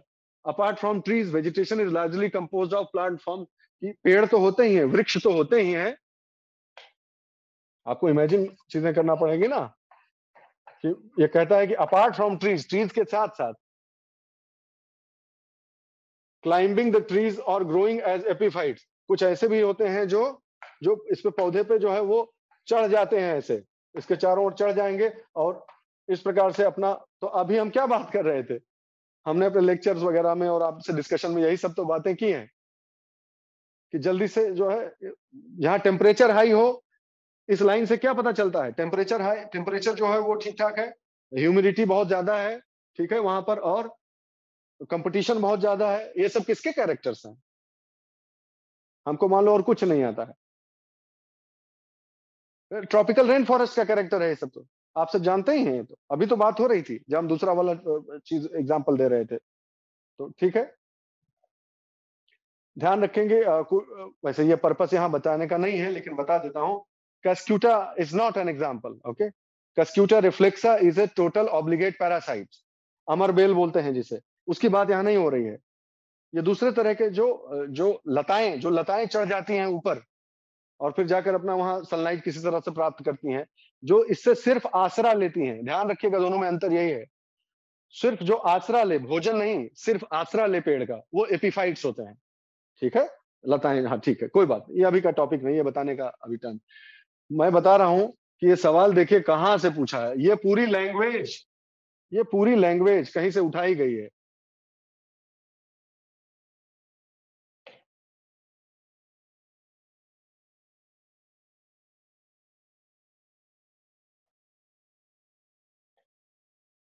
ये देखिए, ये ऐसी किताब से लिया गया है जो हम लोग एमएससी में पढ़ते थे इकोलॉजी के लिए, ठीक है। तो ये इल्जाम आप लगा सकते हैं कि ये सर, ये तो कोई बात नहीं, जो बॉटनी से आपने एमएससी किया हुआ है, आप वहां पर तो ऐसे सवाल पूछेंगे तो हम कहाँ कर पाएंगे। नहीं, गलत इल्जाम है। इल्जाम इसलिए गलत है कि हमने जो अपना कॉमन सेंस से जो जानकारी पढ़ी है, उससे भी ये सवाल सॉल्व हो जा रहा है, हमारे ज्योग्राफी के सिंपल डिस्कशन से सॉल्व हो जा रहा है कि हाँ सही बात है, ये तो ट्रॉपिकल रेन फॉरेस्ट का एग्जाम्पल है। इस तरह की चीजें तो वही होती हैं। आप एनसीईआरटी में खोलेंगे, सबसे पहले चीज यही आपको मिलेगा कि जो है वो अलग अलग जो है वो जिससे बोलते हैं स्ट्रेटिफिकेशन होता है, ठीक है, बड़े ट्री उनसे छोटे ट्री उनसे छोटे ट्री, इस तरह से ट्रॉपिकल रेन फॉरेस्ट का सवाल तो वैसे ही सही हो जाएगा। आगे बढ़िए। Water can dissolve more substances than any other liquid because it is dipolar in nature. इसकी कक्षाएं में समय के अभाव में हम नहीं ले पाए हैं, वरना ये पहली जो फंडामेंटल चीजें, बेसिक क्वेश्चन है, ये कक्षा 6, 7, 8 में ये चीजें पता चल जाती हैं। ये पानी इसलिए घोल लेता है क्योंकि वो ध्रुवीय होता है, ध्रुवीय प्रकृति का, आयनिक प्रकृति का हो जाता है, ठीक। स्ट्रेट सवाल है। With reference to street lighting, how do sodium lamps differ? अगर हमें कुछ नहीं आता है तो भी हमें इतना मालूम होना चाहिए।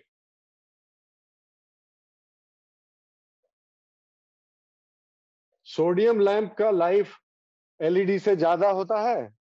हम और कुछ नहीं जानते हैं, चलो नहीं पढ़ पाए किसी कारण से, लेकिन ये बताइए कि इसका जो है वो एलईडी का लाइफ स्पैन ज्यादा होता है कि किस सोडियम लैंप का ज्यादा होता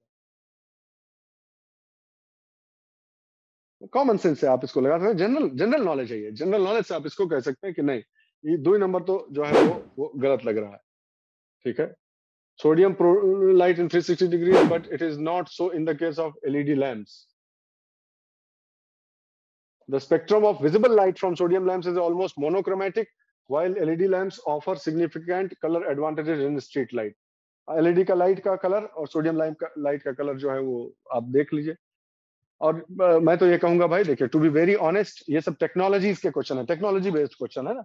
तो एलईडी का आविष्कार जब हुआ, उसके बाद एलईडी ने अपने पुराने प्रीडिसेसर जो थे उनके कंपैरिजन में क्या क्या एडवांटेजेस दिए।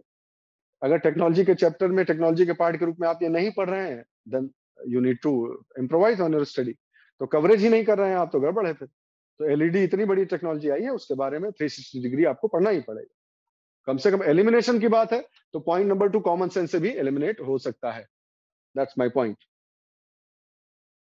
एस 2 करंट अफेयर्स का सीधा क्वेश्चन है, सीधा क्वेश्चन है करंट अफेयर्स का। इसी पैंडेमिक के दौरान न्यूज में रहा है।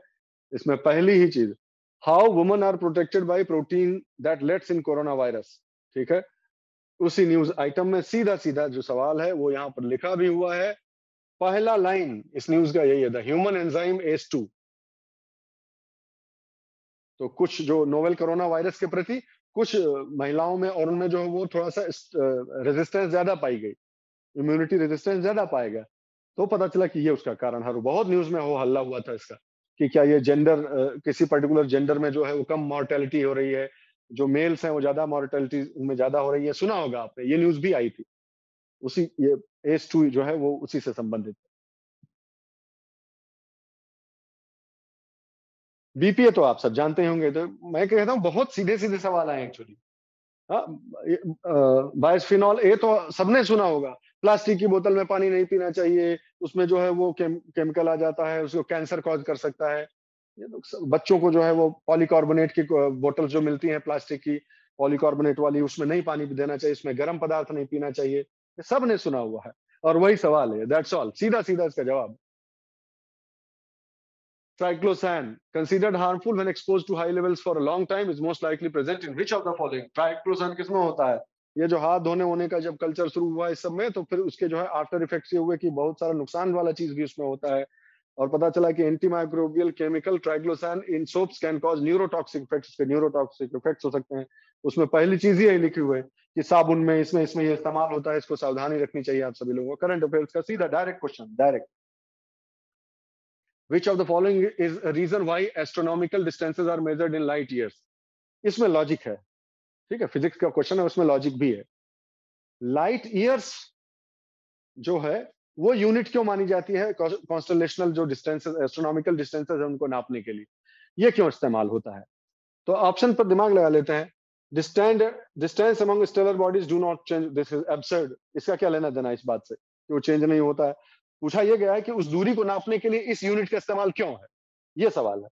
तो ये इसका उत्तर कहां से आएगा कि प्रकाश में ऐसी कौन सी बात है कि उसे चुना गया है? बहुत सिंपल सी बात है। तो कुल मिलाकर अगर आप समझदार हैं तो आप जानते हैं कि जो जवाब जो आएगा वो इन दोनों में से ही आएगा। जवाब इन्हीं दोनों में छिपा है, आप जानते हैं अच्छी तरीके से। अब सवाल है कि इन दोनों में से कौन और क्यों? Light always travels in straight line, ये एकदम सीधा करती है, इसलिए इसको डिस्टेंस का मानक लिया गया है, ये सही है। या speed of light is always the same, ये एक ऐसी चीज है जो कभी बदलेगी नहीं। ये जो constant, what is the constant? अब आप जानते हैं कि कौन सी लाइट का कौन सा क्वालिटी है जो कांस्टेंट है? That's the speed, and that is why it is reliable, and that is why distance can be reliably measured always irrespective of anything else. ये चीज है वो कांस्टेंट रहेगी। और इसलिए इसको नहीं भी फिर इसको कहीं पढ़ा है तो ये कॉमन सेंस से, जनरल साइंटिफिक टेम्पर अंडरस्टैंडिंग से किया जा सकता है। आई कैन अंडरस्टैंड, बिल्कुल बिल्कुल वो है भी। और जो है आप अगर इसको इस नजरिए से नहीं देखेंगे, थोड़ा लॉजिकली नहीं अप्रोच करेंगे, तो आपको लगेगा ये कहाँ से पूछ लिया। तो ये सारे सवाल हैं। एक चीज लास्ट और को आपको मैं बताना चाहता हूं बस, उसके बाद फिर हम ब्रेक लेते हैं। वो चीज ये है कि मैंने इस चीज का भी थोड़ा सा विश्लेषण करने की कोशिश की कि वो सारे जो 100 सवाल हैं उसमें किस तरह के कौन से सवाल हैं। तो मैंने पाया दोस्तों कि 39 39-40 क्वेश्चन जो है वो ऐसे हैं जो स्ट्रेट हैं, सीधा सीधा है, यानी उनमें ऑप्शन ABCD दिया हुआ है। 40 क्वेश्चन के करीब ऐसे आए हैं। 14 क्वेश्चन ऐसे आए, 14-15 क्वेश्चन जिनमें 1 और 2 वाला है। ये बड़ा खतरनाक होता है नहीं? ये मेरी अपना परसेप्शन है। मैं बहुत अच्छा ब्राइट स्टूडेंट नहीं हूं, लेकिन मेरा परसेप्शन है कि जो 1-2 वाले आते हैं उसमें एलिमिनेशन बड़ा मुश्किल हो जाता है कि नहीं है? और 42 जैसे क्वेश्चन आए हैं जिसमें कम 2 से अधिक थे। 1 कथन, 2 कथन, 3 कथन, 4 कथन, 5 कथन, यानी 2 से अधिक थे। 3 हो सकता है, 4 हो सकता है, 5, 2 से अधिक वाले थे। ये बात सिर्फ इसलिए बता रहा हूं कि ये बात भी आप जाने रहिए कि किस प्रकार के क्वेश्चंस में एलिमिनेशन पॉसिबल है और कहां पर डिफिकल्टी होने वाली है। तो जहां पे डिफिकल्टी होने वाली है, एक only one, only two, 1 and 2 both, neither 1 nor 2, इस तरह का जब आएगा तो बिल्कुल बिल्कुल उसमें दिक्कत होगी। यस, तो इस बात को जाने रहिएगा कि 1 and 2 जो है, लेकिन फिर भी आप देखिए ना कितने सवाल उससे पूछे गए, सिर्फ 14 सवाल। इस प्रकार के सिर्फ 14 क्वेश्चन है। ज्यादातर सवाल ये दो हैं जिनमें एलिमिनेशन काम करता है और जो स्ट्रेट है। इस बात को आप नजरिए में जरूर रखिएगा। तो 40, 40, 80 और 14, और एक दो वो असर्शन रीजन वाले भी आए हुए हैं, उस प्रकार के भी क्वेश्चन आए हुए। तो एक होलिस्टिक अंडरस्टैंडिंग, आप लास्ट मिनट मेरी एडवाइस ये है आपको अब इस क्लास के सेशन के बाद, कि आप एक होलिस्टिक एटीट्यूड डेवलप कीजिए। लूजर टाइप का एटीट्यूड मत रखिए, आप लूजर मत बनिए भाई प्लीज। तैयारी करनी है करिए, नहीं छोड़िए, कोई कहीं नौकरी ढूंढिए और कुछ और करिए। लूजर टाइप का स्टूडेंट मत बनिए। It is all right, whatever life is throwing upon you, you take it head on, take the bull by its horns, as simple as that. ये मत करिए कि ये कहां से पूछ लिया, अरे तो हमारे को वो हो रहा है, दिक्कत हो रहा है। जो रियल प्रश्न है मैं समझता हूँ, जहां पर रियल सीसेट वगैरह को लेकर जो समस्याएं हैं मैं समझ सकता हूँ, आपकी अप्रिशिएट करता हूँ। लेकिन जो आपको डिमॉन्स्ट्रेट किया जा रहा है सामने सामने, कि अगर आपने पढ़ा हो तो अब बताइए आप, जितने क्वेश्चन 40 क्वेश्चन हमने 40 प्रश्नों का विश्लेषण किया, इन 40 प्रश्नों में आप ईमानदारी से बताइए कि क्या 20 से 25 क्वेश्चन कर लेने लायक नहीं था अगर एनसीईआरटी सिर्फ पढ़ा होता और न्यूज़पेपर तो 15 से, ठीक है, 10 से ज्यादा सवाल तो ऐसे थे नहीं जिनका हवा ना लगा हो। 30 सवाल आप जानते थे। 30 सवाल मान लीजिए आप अटेम्प्ट करते हैं, 40 में से 30 सवाल आप अटेम्प्ट करते हैं, उसमें से जो है वो, अगर अच्छे से आपने पढ़ाई की है तो 20-22 सवाल आपके जो है वो सही हो जाएंगे। ठीक है, 20-22 सवाल आपके, 25 सवाल आपके सही होने चाहिए आइडियली, कोई बात नहीं, 20 सवाल सही होंगे, 10 गलत होंगे, उसमें से 3-4 नंबर और चला जाएगा। तो 16 सवाल ऐसे एक बार की स्टडी से ही आप 17-18 सवाल तो ऐसे ही सही कर सकते हैं 40 में से। आपको थोड़ा सा उसको बढ़ाकर जो है 50% क्रॉस कराना है, 21 सवाल तक लेके चले जाइए। अच्छे से करंट अफेयर्स थोड़ा अच्छे से पढ़ लीजिए, कोरिलेशन कर लीजिए, थोड़ा सा गूगल करके नोट्स बना लीजिए। इन टेक्निक से मैं पूरी सिंसियरिटी से कहता हूँ, रिस्पॉन्सिबिलिटी से, मुझे ऐसा लगता है कि इस प्रकार के एटीट्यूड से अगर पढ़ाई करनी शुरू की जाए, स्मार्ट वर्क करना शुरू किया जाए, तो आप बहुत कंफर्टेबली जो है वो 50 का आंकड़ा पार कर सकते हैं। 30-35 सवाल कहते हैं कि यूपीएससी में किसी को भी 30-35 से ज्यादा श्योरिटी नहीं होती है। मैं ऐसा समझता हूं कि अगर थोड़ा इस तरह की स्टडी करेंगे तो जो 30-35 है वो 40 तक चला जाएगा। और बस 40 तक एक बार चला जाए, मुझे विश्वास है कि 10 से 12 सवाल आप कर ले जाएंगे, एलिमिनेशन करके उसको निकाल ले जाएंगे, आप उतना आंकड़ा बढ़ा ले जाएंगे, ऐसा मुझे लगता है। तो हो सकता है ये एक विचारधारा है, सिर्फ आपकी अपनी टेक्निक हो सकती है, लेकिन मैं मानता हूं कि इस प्रकार से प्रश्नों को आप जब इस दृष्टिकोण से देखेंगे तो पढ़ते समय आपको फायदा होगा। मैं विश्वास करता हूं कि इस सेशन के बाद जब आप किताब खोलेंगे, पैराग्राफ खोलेंगे, तब आप सबसे पहले देखेंगे कि अगर इससे फंसाना चाहे कोई, तो क्या आप कैसा प्रश्न बनाएगा। जब आप इस प्रकार से पढ़ने लगेंगे तो मुझे लगता है कि आपके सफलता के आसार बढ़ जाएंगे। बहुत बोल्ड स्टेटमेंट्स नहीं देने चाहिए कॉम्पिटिटिव एग्जाम्स में। मैं बस ये कह रहा हूं कि आपके सफल होने के चांसेस बढ़ जाएंगे, and that is our job, to help you increase your chance of success. That's what we can do, that's all we can do, we can assist you in your development. तो मैं आशा करता हूं कि ये जो समय मैंने आपका लिया है वो सार्थक रहा होगा आपका, कुछ हद तक कम से कम। और हम लोग पूरे जोर शोर से जो है वो मेंस के लिए उतर रहे हैं मैदान में, और ईश्वर ने चाहा तो आप सबको उसका बहुत लाभ मिलेगा। तो thank you so much for being patient, and I will now invite sir Ojha sir, and he will continue with the next session. Okay, thank you, जय हिंद। ख्याल से एक ऐसा विश्लेषण शौर्य ने किया, जिस विश्लेषण के बारे में एक ऐसा विश्लेषण शौर्य ने किया कि सारे के सारे सवालों को उन्होंने समझाने की कोशिश की, कैसे सवाल आने चाहिए। देखिए, सवाल, अब हम लोगों ने सिविल सेवा परीक्षा होने के अगले ही दिन सवाल को एनालाइज किया। उस समय अपने को लगा कि 51 सवाल अपने पढ़ाए हुआ है, लेकिन जब हम लोगों ने यह सत्र चलाने की कोशिश की कि कितने सवाल हम लोगों ने पढ़ाए, कैसे मदद करें, वो 51 नहीं 60 से ज्यादा सवाल थे। कई सवालों को हम लोगों ने विश्लेषित करने का प्रयास किया और हमेशा ये पाया कि सवाल रीच में थे। जो अपने सवालों की लिस्ट आई थी, जो हम लोगों ने 51 सवाल दी, तो सीधे स्ट्रेट थे, उसमें ज्यादा कोई डिस्कशन था ही नहीं। वो सवाल गलत कैसे हो गए? एक आरोप जो यूपीएससी पे लगाया जाता है कि सवाल ऊट पटांग पूछे जाते हैं, हमने उसको एड्रेस करने की कोशिश की कि सवाल ऊट पटांग नहीं पूछे जाते हैं, सवाल के पीछे कोई ना कोई कारण होता है। शौर्य ने बड़ा एक्सटेंसिव रिसर्च किया कि वहां से मटेरियल उठाने की कोशिश की, जहां से सवाल बन रहे थे। न्यूज़पेपर से सवाल आ रहे थे, एनसीईआरटी सवाल आ रहे थे। अब मैं हमेशा कहता हूं, अगर आपने एनसीईआरटी के सवालों को गलत कर दिया, तो आपकी सिविल सेवा परीक्षा में पास करने की संभावना जीरो हो चुकी है। आपको एक्सपेक्ट भी नहीं करना चाहिए कि आप सिविल सेवा परीक्षा देने लायक हो, अगर आप एनसीईआरटी के सवाल को सही नहीं कर पाते हो। अब देखिए, एनसीईआरटी के सवाल का प्रारूप बदल चुका है। वह अब एग्जामिनर क्या करता है, जहां पे एनसीईआरटी अपनी बातों को आधा कहने की कोशिश करती है, वहां वह पूरा कर देते हैं। तो जहां पर एनसीईआरटी की खामोशी बोलती है, उस खामोशी को वो पकड़ने की कोशिश कर रहे हैं। तो अब एनसीईआरटी के लफ्ज नहीं, एनसीईआरटी की खामोशी भी काम आ रही है। तो आपको एनसीईआरटी की खामोशी को समझने की कोशिश करनी चाहिए। मैं पिछले 2-2.5 साल से, जब से मैं इस वेंचर को लेकर चल रहा हूं, हमेशा बोलता हूं कि सिविल सेवा परीक्षा करंट अफेयर्स ओरिएंटेड हो चुकी है। वह पूरा शौर्य ने स्टेब्लिश कर दिया, उसमें कुछ बचा नहीं रह गया है। शौर्य ने 40 सवालों के आसपास एनालाइज किया, उसमें more than 50% case without any doubt current affairs थे।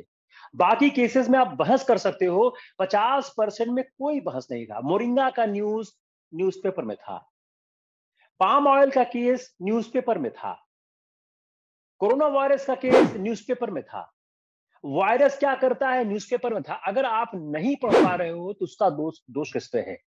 पूरा शहर यह हंगामा कर रहा है कि साहब बहुत जाति हो गई, बहुत जाति हो गई, कहां सवाल सवाल सवाल पूछ लिया गया। लेकिन आपने कभी समझने की कोशिश की? आप किताबों को निकाल के देखिए, रोमिला थापर किताब एंशिएंट इंडिया निकाल के देखिए, कितने सवाल उसमें आए हुए हैं। शौर्य के इतने एक्सटेंसिव क्लास के बाद मुझे नहीं लगता कि दूसरा सेशन लिया जाना चाहिए, क्योंकि आपका दिमाग काम नहीं करेगा। I will take my session tomorrow.